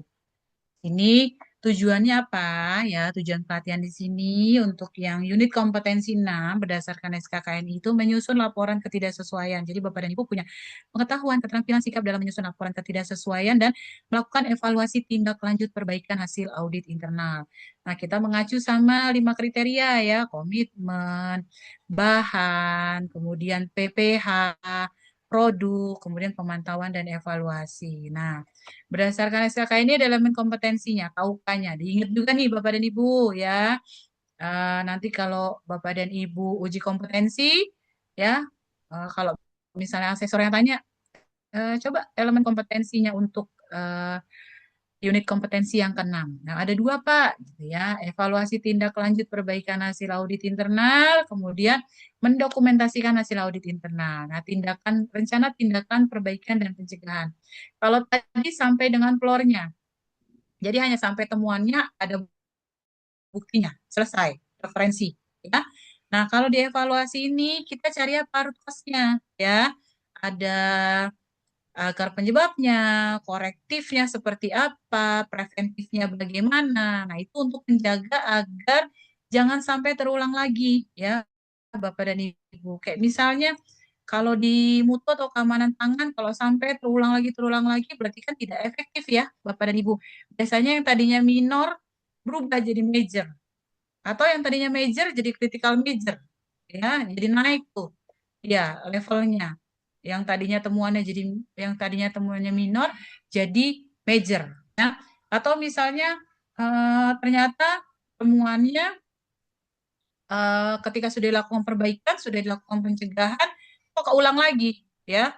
Atau ternyata pas lagi diverifikasi malah ada temuan baru, gitu ya. Nah, itu bisa keluar lagi tuh laporan audit yang berikutnya, gitu ya. Keluar lagi tuh harus butuh perbaikan lagi, butuh pencegahan lagi untuk siang temuan baru tadi, gitu ya. Terus kemudian ada verifikasi, ada validasi, ya, Bapak dan Ibu. Jadi ketika nanti Bapak dan Ibu sudah menyelesaikan tindakan perbaikan pencegahan, dikasih ke auditornya lagi, sama auditor diverifikasi. Oh, ini sudah ada, dia bilang sudah revisi SOP, dia bilang sudah ada PO untuk vendor pest control, atau ada temuan ternyata terkait dengan penyimpanan bahannya eh, tidak menggunakan alas ya, atau bahannya tidak ditaruh di rak, tidak ada label dan sebagainya gitu ya. Oh, perbaikannya saya beli palet baru misalnya, berarti ada PO pembeliannya ya. Terus kemudian rak yang penyusunannya tidak sesuai, oh sudah dirapikan, sudah difotokan, dikasih ke Bapak dan Ibu. Nah, kemudian divalidasi. Validasinya Bapak dan Ibu lihat langsung. Oh, paletnya sudah ada. Paletnya sudah dipasang di si bahan tersebut. Ya, kemudian raknya juga sudah disusun di bahan-bahannya, sudah ada labelnya. Tadinya nggak ada labelnya, sekarang sudah ada labelnya, kemudian ada nama produsennya, ada nama suppliernya, ada expired date-nya, ada kode produksinya. Wah, lengkap nih ya. Pastikan langsung, lihat langsung ya, itu divalidasi ya. Kalau SOP-nya sudah selesai, dia ngasih bukti SOP-nya, dilihat SOP-nya sudah disosialisasiin belum? Departemen yang terkait sudah diinfo belum? Ya, jangan sampai nanti SOP-nya sudah dibuat, sudah direvisi, tapi departemen yang terkait nggak tahu kalau ada revisi. Ya, gitu. Jadi pastikan sudah disosialisasikan, oh ada daftar hadir sosialisasinya. Oh, ada materi sosialisasinya, mereka mensosialisasikan terkait dengan SOP. Nah, seperti itu ya. Kemudian mendokumentasikan hasil audit internal, tindak lanjut hasil audit internal didokumentasikan ya Bapak dan Ibu. Kemudian dipelihara. Tadi seperti saya bilang, boleh nih ngadop dari 9001, bikin catatan mutunya, bikin pengendalian dokumennya. Jadi ada penomorannya, dokumennya jelas, terus kemudian dokumen-dokumen yang memang harus sudah dimusnahkan, jangan sampai menumpuk akhirnya dirayapin ya, Bapak dan Ibu rusak dan sebagainya. Nah, itu perlu tuh Bapak dan Ibu boleh ngadop misalnya catatan mutunya, pengendalian dokumennya seperti itu ya. Terus kemudian nah, ini istilahnya Bapak dan Ibu. Tadi kalau perbaikan, tindakan dilakukan untuk ketidaksesuaian. Oh, sudah diperbaiki nih. ya perbaikannya mau beli palet baru gitu ya, pencegahannya nanti ada pengecekan setiap seminggu sekali di gudang kesesuaian terhadap bahannya dari sisi penyimpanannya, penempatannya, gitu ya, terus kemudian suhu ruang gudangnya, misalnya gitu. Nah, itu untuk pencegahannya. Nah, kemudian diverifikasi sama si auditornya. Oh, katanya sudah beli, udah ada PO-nya nih ya. Terus pastikan divalidasi paletnya sudah ada belum. Itu ya, sudah disesuaikan dengan standar atau tidak. Nah, seperti itu. Jadi ada perbedaan antara verifikasi dan validasinya. Kemudian evaluasi tindak lanjut hasil audit yang dibutuhkan apa? Dokumentasi hasil auditnya, tindak lanjut perbaikan pencegahannya, laporan audit internalnya, dan laporan tindakan koreksi dan pencegahannya. Nah, di sini laporan kita nyebutnya LTKP ya, Bapak dan Ibu. Kalau di kami ini menyebutnya laporan tindakan koreksi dan pencegahan. Nah, bahasanya boleh silakan di tempat Bapak dan Ibu, biasanya bahasanya beda-beda. Atau misalnya corrective action preventif. Nah, misalnya CAPA, corrective action, preventive action. Misalnya kalau CAPA itu biasanya bahasanya BPOM tuh Bapak dan Ibu ya. Yang Bapak dan Ibu ada PSB-nya BPOM, misalkan SMKPO biasanya CAPA, CAPA, CAPA gitu tuh ya. Biasanya nyebutnya seperti itu. Nah, kemudian digunakan tidak terbatas hanya untuk menindaklanjuti temuan internal. Jadi tidak hanya untuk temuan internal, tapi kalau misalnya ada temuan eksternal, misalnya boleh pakai form yang tersebut. Tapi biasanya kalau eksternal, si auditornya punya form sendiri ya, Bapak dan Ibu. Kayak misalnya auditornya BPOM itu dia punya form sendiri tuh. Mereka punya form laporannya sendiri, terus kemudian sudah punya tabelnya sendiri, gitu ya. Kita tinggal mengisi, tinggal mengikuti. Kemudian format laporan mudah dimengerti semua pihak, ya, memberikan informasi penjelasan tentang latar belakang permasalahan, kemudian memberikan penjelasan tindakan perbaikan dan pencegahannya, terus ada PIC-nya, ya, ada nama PIC-nya tertera tuh di laporannya, ya, dan due date-nya, batas itu selesai tindakan perbaikan, ya. Kemudian dilakukan untuk memastikan bahwa tindakan perbaikan sudah dilakukan. Terus pelaksanaan verifikasi sesuai dengan waktu rencana perbaikan. Verifikasinya tanggal 13, berarti saya verifikasinya di hari berikutnya deh, gitu ya. Di hari selanjutnya, misalnya berarti tanggal 14. Kemudian memastikan tindakan perbaikan efektif sehingga kelemahan tidak terulang. Nah, jangan sampai terulang di tahun berikutnya ya, Bapak dan Ibu. Atau biasanya kalau kita mau ngadap dengan sistem ya, Bapak dan Ibu, biasanya mereka tuh habis audit itu ada summary-nya tuh, Bapak dan Ibu. Bikin summary-nya. Oh, temuannya apa? Terus lokasinya di mana, PIC-nya siapa, terus penyelesaiannya tanggal berapa, terus kemudian ada follow up 1, follow up 2, follow up 3, follow up 4. Untuk tahu apa? Jadi ketika kita memfollow up, memverifikasi, ya, ternyata belum sesuai, malah kok jadi ada temuan berikutnya nih. Berarti ada nanti follow up kedua. Atau misalnya sudah tanggalnya selesai kata tanggal 13, tapi setelah diverifikasi kok sampai tanggal 13 belum selesai. Terbit lagi LTKP yang kedua, ya. Terbit lagi follow up yang kedua. Gitu ya. Kemudian memastikan tindakan perbaikan efektif ya sehingga tidak terulang, status penyelesaian tindakan perbaikan dibuat atau diputuskan, kemudian diketahui pihak-pihak terkait, manajemen, eksternal ya.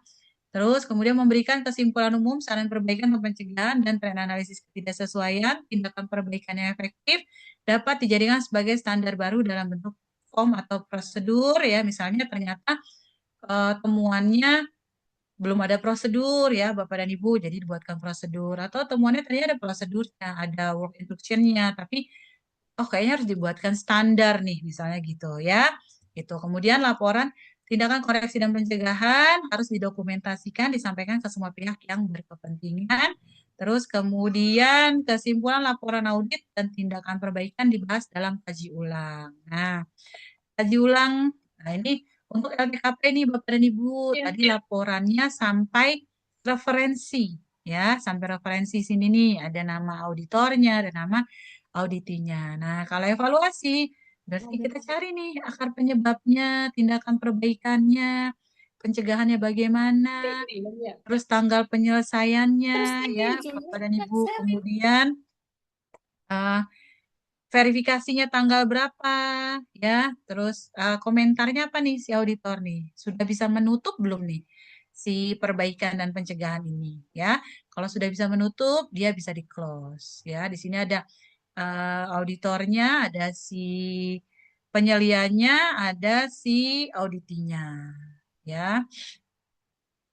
Nah, ada penanggung jawabnya ya Bapak dan Ibu. Kemudian kaji ulang. Ya, kaji ulang itu sama dengan tinjauan manajemen, manajemen review ya Bapak dan Ibu bahasanya ya, sama seperti itu. Nah, kaji ulang di sini adalah evaluasi aktivitas implementasi SJPH yang dilakukan oleh manajemen untuk memastikan kesesuaian, kecukupan, dan efektivitas sistem yang dijalankan terus berlanjut. Nah, butuh prosedur, betul ya Bapak dan Ibu, butuh prosedur. Jadi, mau digabung deh saya audit internal sama kaji ulang, boleh. Biasanya di UMK digabung tuh Bapak dan Ibu ya. Tapi kalau misalnya di tempat Bapak dan Ibu akan lebih memudahkan kalau masing-masing, silakan dibuat masing-masing. Oh, ini SOP audit internal, oh ini SOP manajemen review, kaji ulang. Nah, jadi Bapak dan Ibu nggak usah buat lagi nih yang sudah punya sistem, sudah ada SOP tinjauan manajemen atau manajemen review ya Bapak dan Ibu. Itu bisa dipakai ya Bapak dan Ibu karena memang bentuknya biasanya notulen meeting, minutes of meeting. Nah, cuma ada pembahasan yang harus masuk misalnya gitu ya. Nah, itu kemudian dilaksanakannya sedikitnya sekali dalam setahun sama dengan audit internal. Jadi kalau Bapak dan Ibu mau proses sertifikasi, oh target saya Oktober harus sudah audit misalnya gitu atau September deh karena Oktober sudah duduknya halal nih gitu ya. September harus audit, jadi Oktober saya sudah punya sertifikat. Nah, Bapak dan Ibu harus sudah melakukan audit internal. Sudah harus melakukan kaji ulang. Jangan sampai nanti ketika auditor eksternal datang, tanya pelaksanaan kaji ulangnya, tanya pelaksanaan audit internalnya, Bapak dan Ibu belum melaksanakan. Ya, jangan sampai terlewat. Kemudian terdapat bukti tindak lanjut hasil kaji ulang. Kemudian bukti kaji ulang manajemen dipelihara, hasil kaji ulang disampaikan ke pihak yang bertanggung jawab untuk semua aktivitas. Ya, diberikan nih hasil notulennya ya, disampaikan. Kemudian inputnya apa? Bapak dan Ibu ini bahas apa sih dikaji ulang biasanya gitu ya. Status kaji ulang sebelumnya. Nah, dari status kaji ulang sebelumnya ada nggak yang masih open? Ya, Bapak dan Ibu. Kira-kira ada nggak yang penyelesaiannya kok panjang banget sih sampai tahun ini belum selesai? Nah, itu ya. Silakan boleh dibahas lagi. Kemudian perubahan-perubahan yang relevan dengan SJPH. Oh, misalnya ada peraturan terbaru. Oh, misalnya ada hal-hal terkait SJPH yang harus diterapkan, gitu ya. Nah, itu diinformasikan. Oh, Pak, sekarang ada peraturan baru, Pak, misalnya gitu. Kalau untuk penyelia halal di perusahaan besar itu minimal harus 2, Pak, misalnya seperti itu. Itu disampaikan, ya, terkait dengan regulasi dan sebagainya. Kemudian, atau Pak, kita kan banyak outletnya, Pak. Kalau penyelia halalnya cuma 1, kayaknya kurang deh, Pak. Jadi penyelia halal itu harus punya beberapa atau dari masing-masing outlet nih Pak, boleh nggak disertifikasi penyelia halal gitu ya. Gitu. Kemudian informasi tentang kinerja dan efektivitas sistem yang dijalankan. Nah, sudah efektif belum nih selama ini ya yang dijalankan. Kalau misalnya punya outlet, ada nggak nih outlet yang kok kurang disiplin dan sebagainya, kinerjanya bagaimana nih si SDM-nya gitu ya. Terus kemudian ketidaksesuaian dan tindakan perbaikan hasil audit baik internal maupun eksternal. Boleh tuh kalau misalnya tahun ini sudah melaksanain audit eksternal, ketika kaji ulang tahun depan dibahas ada nggak temuan-temuan yang sekiranya harus jadi pembahasan nih di kaji ulang ya. Kemudian terkait dengan evaluasi kinerja supplier. Nah, penting nih Bapak dan Ibu. Biasanya di manufacturer itu dia punya evaluasi kinerja supplier, evaluasi supplier SOP-nya. Kemudian ada audit supplier nyambungnya ya. Nah, biasanya melakukan audit nih si purchasing sama QA-nya Bapak dan Ibu atau QA-nya sendirilah ya. Atau misalnya QA-nya harus audit supplier karena pakai gudang sewa misalnya. Karena produknya daging olahan ada gudang sewa. Nah, jadi perlu diaudit nih si gudang sewanya. Ya, si QA-nya datang ke sana buat ngecek si gudang sewanya. Ya. Itu ada SOP-nya Bapak dan Ibu. Jadi dilaksanakan biasanya setahun tuh sekali audit supplier. Untuk memastikan apa? Memastikan bahwa si supplier itu akan tetap kita pakai, kita nonaktif, atau kita ganti. Ya, benar-benar diganti, di blacklist lah misalnya gitu ya. Karena ternyata kalau ngirim barang itu telat, ya. Sedangkan kita proses produksi itu fast fast gitu ya, prosesnya fast gitu, fast moving juga gitu kan ya. Tapi kok datang bahannya telat, terus kemudian harganya kok tiap tahun naik gitu ya. Atau ternyata ketika kita minta dokumen kok nggak mau kooperatif ya, nggak ngasih nih dokumennya itu. Ah, ini udahlah kalau yang kayak gini, kalau ngasih produk juga produknya nggak sesuai, harusnya teksturnya lembut, kok teksturnya ini ada kayak granulnya gitu misalnya. Nah itu bisa jadi bahan evaluasi oleh Bapak dan Ibu tuh biasanya. Biasanya si purchasing udah nilai itu, ya. Oh ini si supplier ini nilainya sekian, nilainya sekian. Nah itu udah dari kota tuh biasanya purchasing melakukan itu. Kemudian kecukupan sumber daya. Sumber daya cukup nggak nih? Misalnya, oh timnya kayak kita kurang.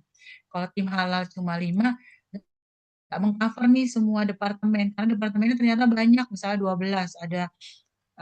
Jadi kalau warehouse itu kebagi-baginya banyak nih, gitu ya. Nah, kemudian peluang untuk melakukan perbaikan. Outputnya apa? Outputnya itu keputusan dan tindakan terkait peluang untuk melakukan perbaikan berkelanjutan, kemudian kebutuhan untuk melakukan perubahan pada SCPH, ya, termasuk segala kebutuhan sumber daya yang diperlukan. Jadi, kayak Bapak dan Ibu di sini sudah mau sertifikasi ya misalnya, atau mungkin sudah ada yang sertifikasi ya. Kalau yang mau sertifikasi, sosialisasikan juga kepada suppliernya, bilang, Pak, Bu, kami sedang menerapkan SCPH, atau bikin tuh Bapak dan Ibu di form penerimaan bahan ya, ketika si QC ya, QC incoming-nya lagi ngecek penerimaan bahan, boleh tuh ada kolom ditambahkan sosialisasi SCPH. Terkait apa? Pak, ini saya informasikan ya, kita sudah proses SCPH, lagi proses SCPH. Bapak, tolong nanti kalau misalnya dokumen ini, saya harus bisa dapetin nih Pak. Sorry, saya harus bisa dapat SH-nya. Terus kami sudah punya kebijakan halal terkait ini Pak, kebijakan halal kami ini. Ya. Terus kami juga sekarang karena SCPH menerapkan terkait dengan distribusi itu harus halal, ini saya perlu nih Pak memastikan bahwa armada yang Bapak gunakan memang khusus produk yang halal aja nih. Nah, itu silakan disosialisasikan. Ada tanda tangan yang menerima sosialisasinya Bapak dan Ibu. Jadi nanti ketika audit eksternal tanya, udah disosialisasikan belum ke supplier? Sudah. Ya. Atau purchasingnya, dia ketika membeli bahan, email si supplier atau produsennya menginfokan di emailnya bahwa kami sedang menerapkan SCPH, kebijakan halal kami seperti ini, jadi kami membutuhkan dokumen seperti ini, seperti ini, seperti ini. Itu sudah termasuk sosialisasi. Ya, jadi harus diinformasikan Bapak dan Ibu. Kalau misalnya memang belinya direct supplier, ya informasikan suppliernya. Biar nanti suppliernya lebih aware ke si produsennya, dokumen apa saja yang dibutuhkan untuk SCPH.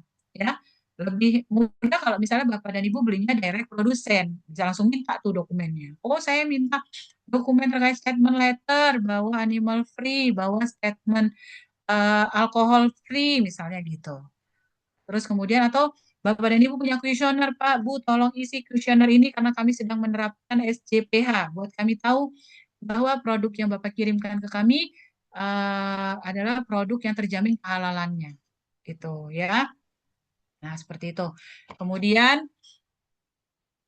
nah ini notulen meetingnya Bapak dan Ibu. Silakan formatnya bebas yang Bapak dan Ibu sudah pakai, sudah miliki di tempat Bapak dan Ibu, minutes of meetingnya, formatnya sudah misalnya tanggalnya, ada peserta meetingnya siapa, kemudian ada terkait dengan mungkin di notulennya ada tanggal, tanggal penyelesaiannya silakan ya. Nah, untuk halal tinggal tambahin di notulennya Bapak dan Ibu yang sudah Bapak dan Ibu punya masuk ke 5 kriteria ya.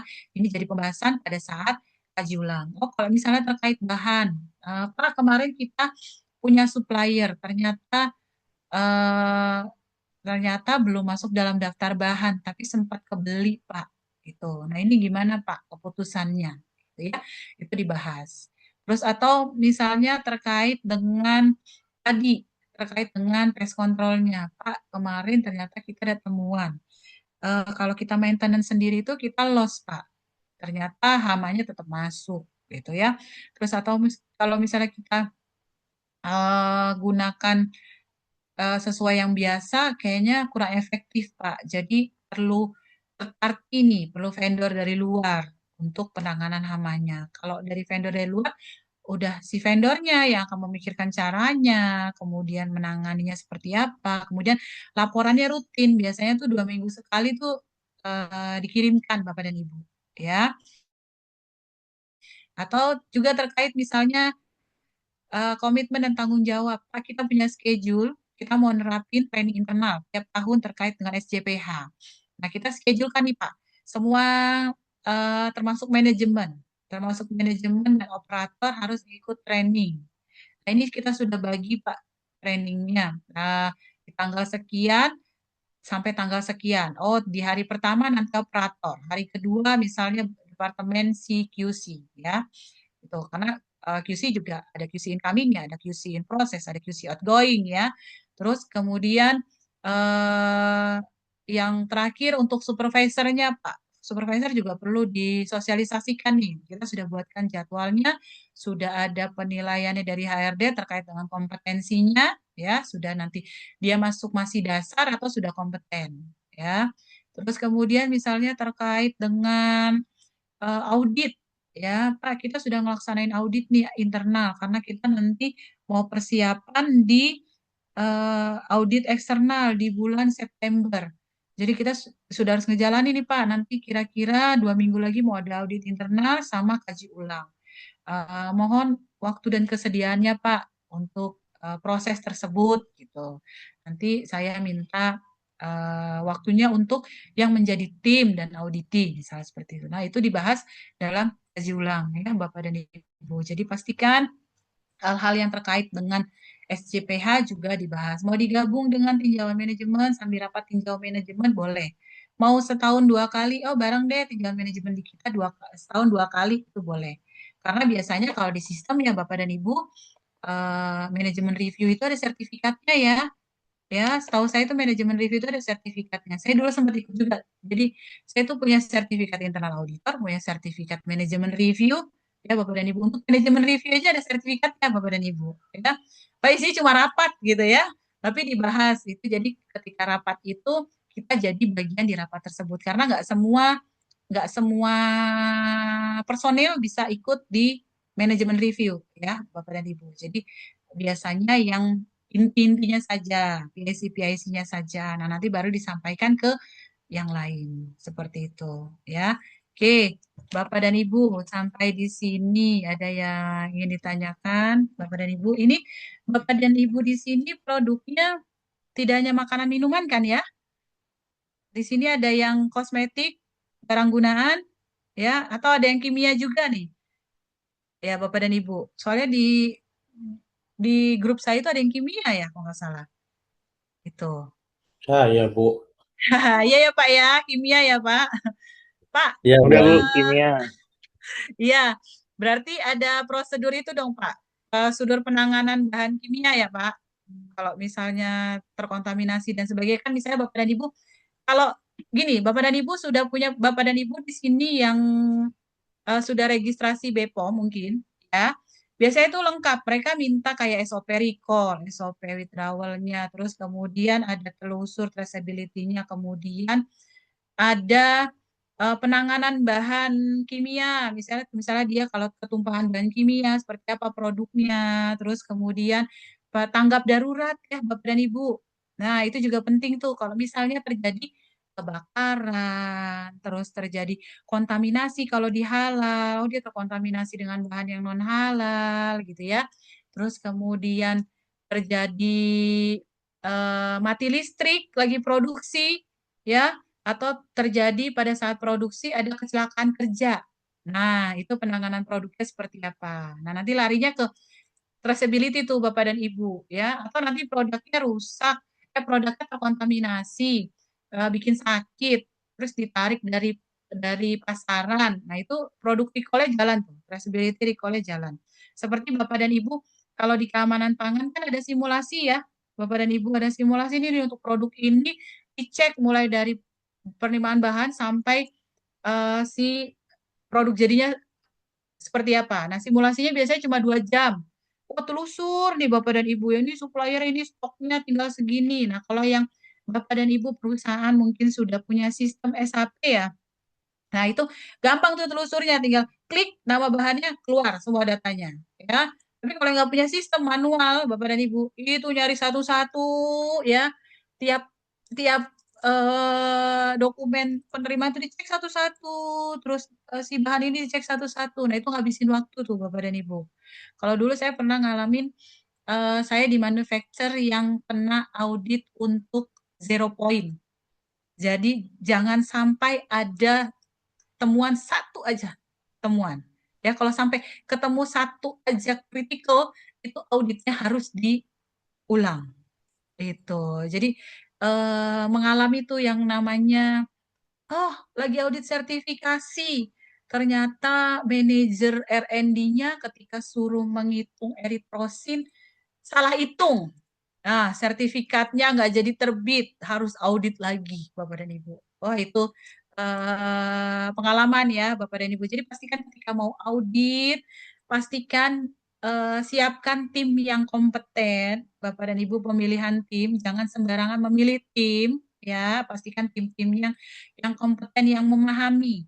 Ya, kita bisa tahu nih biasanya, oh si A ini dia paham nih terkait dengan areanya warehouse, dia paham nih terkait dengan pembelian bahan, dia paham nih terkait dengan pengecekan dan sebagainya. Nah, pilihlah tim yang kompeten, Bapak dan Ibu. Ya, jadi nanti ketika audit tidak salah perhitungan, ya, tidak salah menjawab, atau biasanya punya DCR ya tuh Bapak dan Ibu, yang harus standby terus.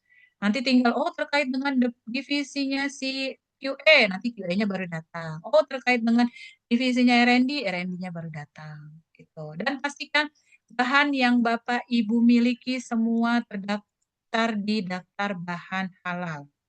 Ya, jangan sampai nanti ketika Bapak dan Ibu sudah sertifikatnya sudah dapat, ternyata ada bahan baru, maka Bapak dan Ibu harus daftar lagi nih. Ya, harus daftar ke si halal untuk pengembangan, nanti tinggal si verifikatornya menentukan bahwa oh itu persetujuan bahan baru. Karena ternyata terlewat terdaftar itu. Jadi Bapak dan Ibu mau itu tempatnya ada berapa banyak tempat belinya, mau itu mereknya apa saja yang suka Bapak dan Ibu beli, walaupun cuma sekali beli ya, sekali 2 kali beli, daftarkan. Karena ada situasi atau kondisi yang nanti ternyata Bapak dan Ibu accident ya, butuh si bahan tersebut. Itu. Atau pastikan juga nanti di catatannya Bapak dan Ibu ini supplier yang sudah dinonaktifkan nih.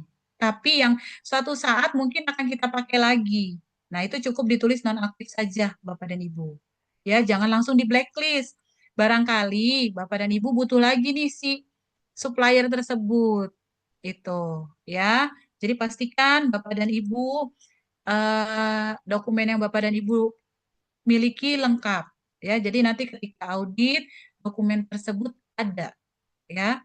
Atau misalnya ternyata Bapak dan Ibu punya produk yang impor belum ada registrasinya, push si suppliernya, push si importirnya, ya. Pak, kita nggak bisa nih, ini produknya harus terregistrasi BPJPH. Saya cek LHL-nya sudah ada kok Pak, gitu. Jadi kita butuh registrasinya nih Pak. Nanti kalau misalnya kita order, terus barangnya nggak bisa keluar karena terkait dengan belum registrasi, itu kami yang kesulitan Pak. Itu di-push ya Bapak dan Ibu. Suppliernya, produsennya push kalau mereka harus mengikuti persyaratan di BPJPH. Karena memang deadline untuk Oktober nanti kan semua produk ya Bapak dan Ibu, termasuk barang gunaan, kosmetik itu sudah mulai. Ya, jadi jangan sampai nanti bahan yang Bapak dan Ibu mau gunakan tertunda karena ternyata dia belum terregistrasi. Itu sayang gitu ya. Atau kalau misalnya memang sudah kesulitan, lebih baik ganti. Ya, lebih baik Bapak dan Ibu cari alternatif supplier yang dokumennya lengkap, terus yang sesuai dengan mengikuti persyaratan yang ada di tempat Bapak dan Ibu. Seperti itu. Jadi harus dipastikan tuh, ya. Bapak dan Ibu. Oke, silakan Bapak dan Ibu, kita masih ada 10 menit, boleh kita tanya jawab. Nanti tugasnya kita kerjakan 1 jam di pukul 1. Ibu, saya mau tanya. Boleh, silakan. Gini Bu, tadi kan Ibu ada notice sertifikat tes sertifikasi ulang. Nah, kita tuh case-nya itu untuk audit sertifikat halal luar negeri Bu dengan LPH. Apabila saat audit dengan auditor LPH nih Bu, ditemukan dokumen pendukung halal suatu bahan yang belum lengkap, misalnya kayak gliserin, hanya tersedia COE dan MSDS aja, tapi belum ada tuh declaration letter yang menjelaskan apakah gliserin tersebut berasal dari nabati, sintesis, atau hewani, yang bisa jadi dokumen itu juga terlewat gitu saat kita cross check atau pada tahap pre-assessment atau bisa dibilang human error gitu. Apakah temuan tersebut nantinya dikategorikan sebagai temuan mayor atau minor ya Bu? Bisa dicontohkan nggak Bu dalam scope kosmetik itu biasanya yang jadi temuan mayor dan minor itu seperti apa? Dan temuan tersebut bisa diselesaikan melalui CAPA atau proses sertifikasinya nanti akan ditunda dulu Bu hingga dokumennya lengkap. Nah, ini Bapak dan Ibu. Jadi, pastikan memang bahan yang Bapak dan Ibu miliki itu dokumennya lengkap. Kalau misalnya dia dokumennya belum lengkap, Bapak dan Ibu pending dulu untuk penggunaannya. Gunakan alternatif supplier yang memberikan dokumennya lengkap, bahannya sesuai, ya Bapak dan Ibu. Karena nanti ketika proses sertifikasi, auditor LPH cek, ternyata itu jadi temuannya si auditor, Bapak dan Ibu kan harus minta dokumen itu dari supplier ya.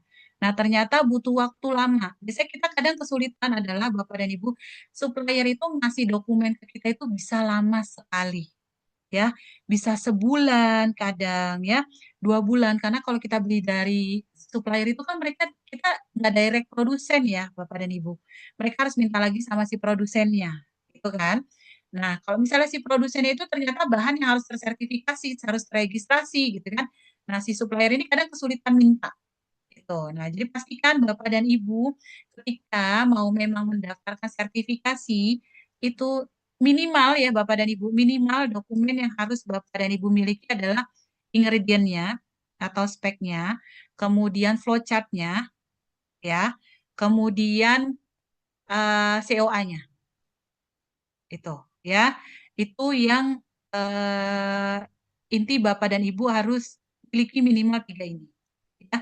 Tapi kalau Bapak dan Ibu bisa punya MSDS-nya, PDS-nya, SDS-nya itu di-save, disimpan sama Bapak dan Ibu secara internal. Jadi nanti ketika auditor bertanya, Bapak dan Ibu juga bisa memberikan. Ini handlingnya gimana? Kan kalau handling adanya di MSDS ya, Bapak dan Ibu ya, biasanya seperti itu. Nah, itu bisa Bapak dan Ibu tunjukkan kepada si auditornya. Nah, pastikan lagi kalau memang ternyata dia nggak terregistrasi LHLN gitu kan ya. Nah, berarti Bapak dan Ibu harus prepare lagi. Minta apa? Statement letternya. Ya, statement letter dari si supplier tersebut, tapi statement letter ini harus dibuat oleh produsen, bukan supplier. Ya, nah, nggak boleh nih statement letter itu dapat dari supplier, karena supplier tidak memproduksi, dia hanya menjual.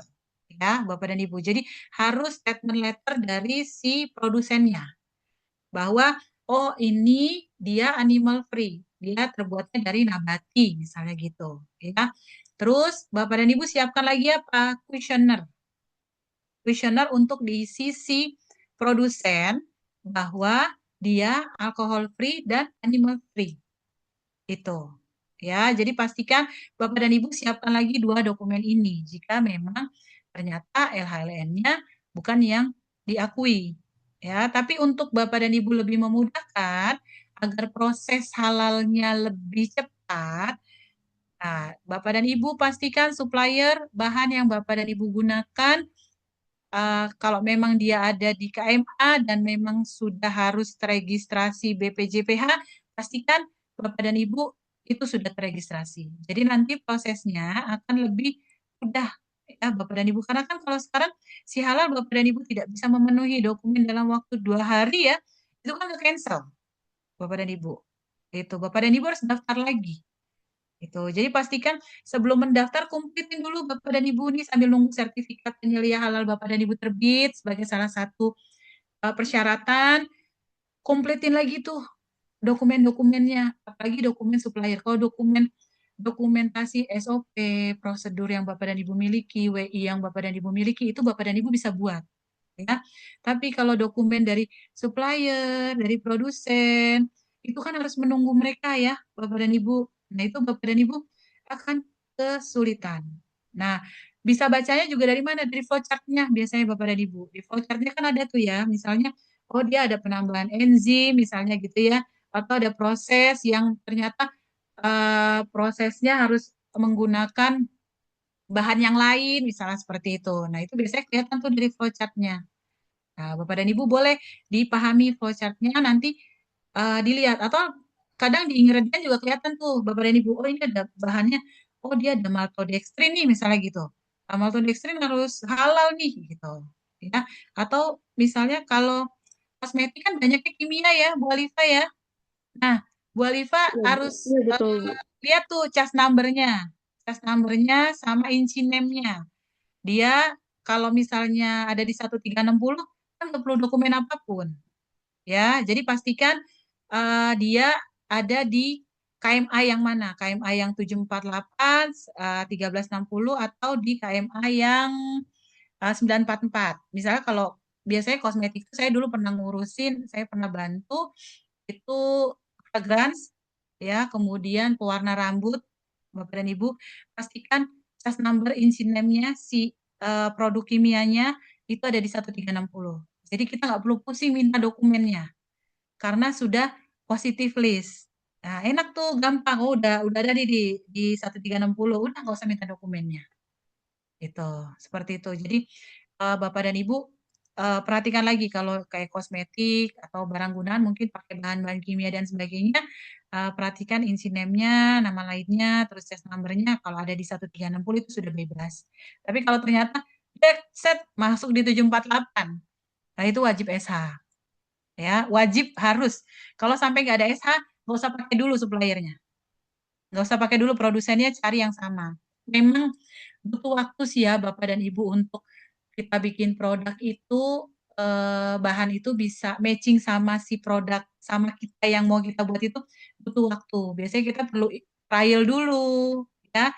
Nah, supaya Bapak dan Ibu nanti nggak terlewat bahan yang ternyata oh pas trial ternyata bahan yang lebih cocoknya waktu itu gitu, tapi itu belum terdaftar. Nah, Bapak dan Ibu kesulitan lagi, harus daftar lagi.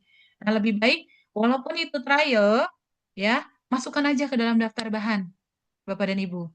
Jadi nanti Bapak dan Ibu ketika ingin menggunakan bahan tersebut, dia sudah terregistrasi, sudah terdaftar di DBH gitu ya, di daftar bahan halal. Jadi Bapak dan Ibu nggak kesulitan lagi ketika nanti Bapak dan Ibu mau proses sertifikasi. Jadi nggak perlu daftar lagi, nggak perlu ngajuin lagi gitu ya, karena sudah didaftarkan semua nih. Walaupun itu hanya trial gitu. Yang kira-kira udah nyerempet nih, masukin ke DBH, udah nyerempet nih, masukin ke DBH. Kenapa? Karena ada keadaan yang nanti kayaknya lebih cocok dipakai yang itu gitu loh. Yang bahan itu lebih cocok. Nah, itu seperti itu Bapak dan Ibu. Begitu Bu Alifa. Oh, baik, Bu. Tadi kan ada notice akan ke cancel ya, Bu, di dalam website si halalnya. Nah, itu kalau misalnya kita input bahan itu, kita udah bayar fee registrasi sertifikat jalur luar negeri yang 12.500.000 itu nggak ya, Bu? Soalnya kalau misalnya cancel, apakah nanti kita akan membayar ulang atau gimana ya, Bu? Oh, kalau yang 12 itu kan berarti produknya perusahaan besar ya, Bu Alifa ya. Berarti kalau Iya, perusahaan betul. besar, nah biasanya akan tercancel itu sebelum dia pembayaran, Bu. Sebelum dia pembayaran masih proses verifikasi. Nah, itu biasanya si verifikator akan ngecek nih kalau 2 hari nggak di-submit tambahan datanya, dia ke cancel gitu. Nah, kalau terkait pembayaran itu biasanya ada masa waktu pembayaran nih, Bu Alifa. Misalnya waktu masa pembayarannya 5 hari ya, karena biasanya kalau luar negeri kan kalau mau bayar ya Bapak dan Ibu, dia kan punya admin bank, terus harus ini bayarnya dolar apa rupiah dan sebagainya kayak gitu ya, itu butuh waktu biasanya. Nah, itu biasanya kalau pembayaran verifikasinya 5 hari itu. Nah, sebelum pembayaran itu Bapak dan Ibu sebaiknya sebelum pas ketika sudah punya nomor registrasinya si halal, pastikan dokumennya sudah lengkap tuh. Jadi nanti ketika nanti ada tambahan data, Bapak dan Ibu sebelum 2 hari itu sudah bisa melampirkan dokumennya lagi gitu. Jangan sampai nanti udah 2 hari lewat cancel, 2 hari lewat cancel lagi, boleh cancel. Itu yang ada nanti Bapak dan Ibu nggak bisa melanjutkan proses sertifikasinya. Itu jadi di prepare di awal. Mintalah semua dokumen yang Bapak dan Ibu butuhkan untuk proses pendaftaran. Ya, karena dokumen itu juga Bapak dan Ibu butuhkan pada saat audit kan ya Bapak dan Ibu.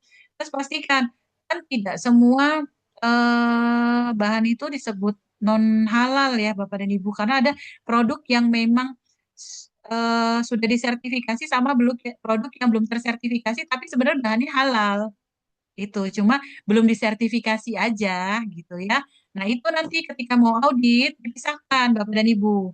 Pisahkan ini bahan yang sudah halal, ini bahan yang belum tersertifikasi. Bukan berarti dia tidak halal, bukan, cuma dia belum disertifikasi aja gitu. Nah, itu dipisahkan dulu. Saya pernah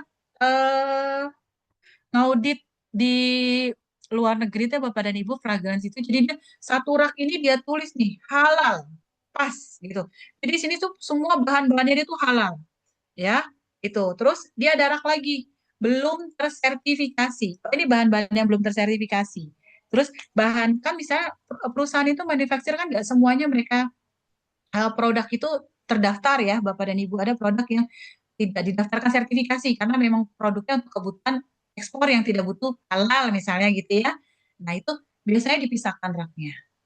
Tuh, dipisahkan raknya. Terus terakhir saya bantu ngaudit di produknya minuman itu di Finlandia, Bapak dan Ibu. Itu semua yang kerja mesin. Orang itu hanya memantau si mesin tersebut gitu. Nah, kalau kayak gitu gimana caranya? Pastikan dokumen yang mereka gunakan lengkap tuh data-data ininya, data-data pengerjaannya gitu ya.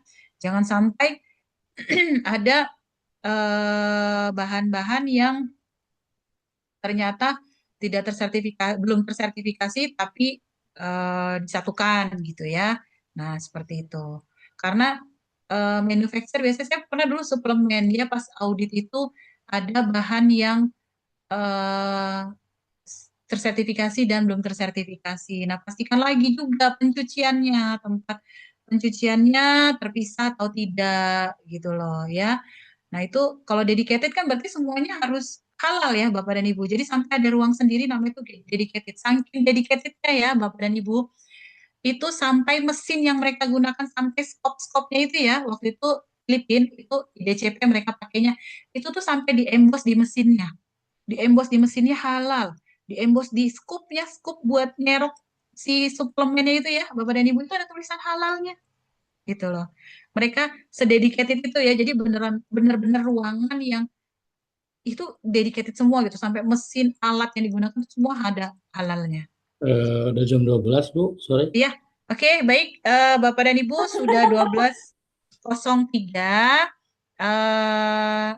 Nanti kita lanjut untuk tugas di pukul 1, Bapak dan Ibu. Kita ketemu lagi di pukul 1. Terima kasih banyak untuk diskusinya. Semoga ilmunya bermanfaat, Bapak dan Ibu. Nanti kita lanjut di tugas ya, Bapak dan Ibu pukul 1. Saya akhiri. Wabillahi taufiq wal hidayah. Wassalamualaikum warahmatullahi wabarakatuh. Terima kasih. Waalaikumsalam. Waalaikumsalam. Terima kasih Bu Waalaikumsalam. Ayi. Terima kasih Bu Bapak Ayi. Ibu. Terima kasih.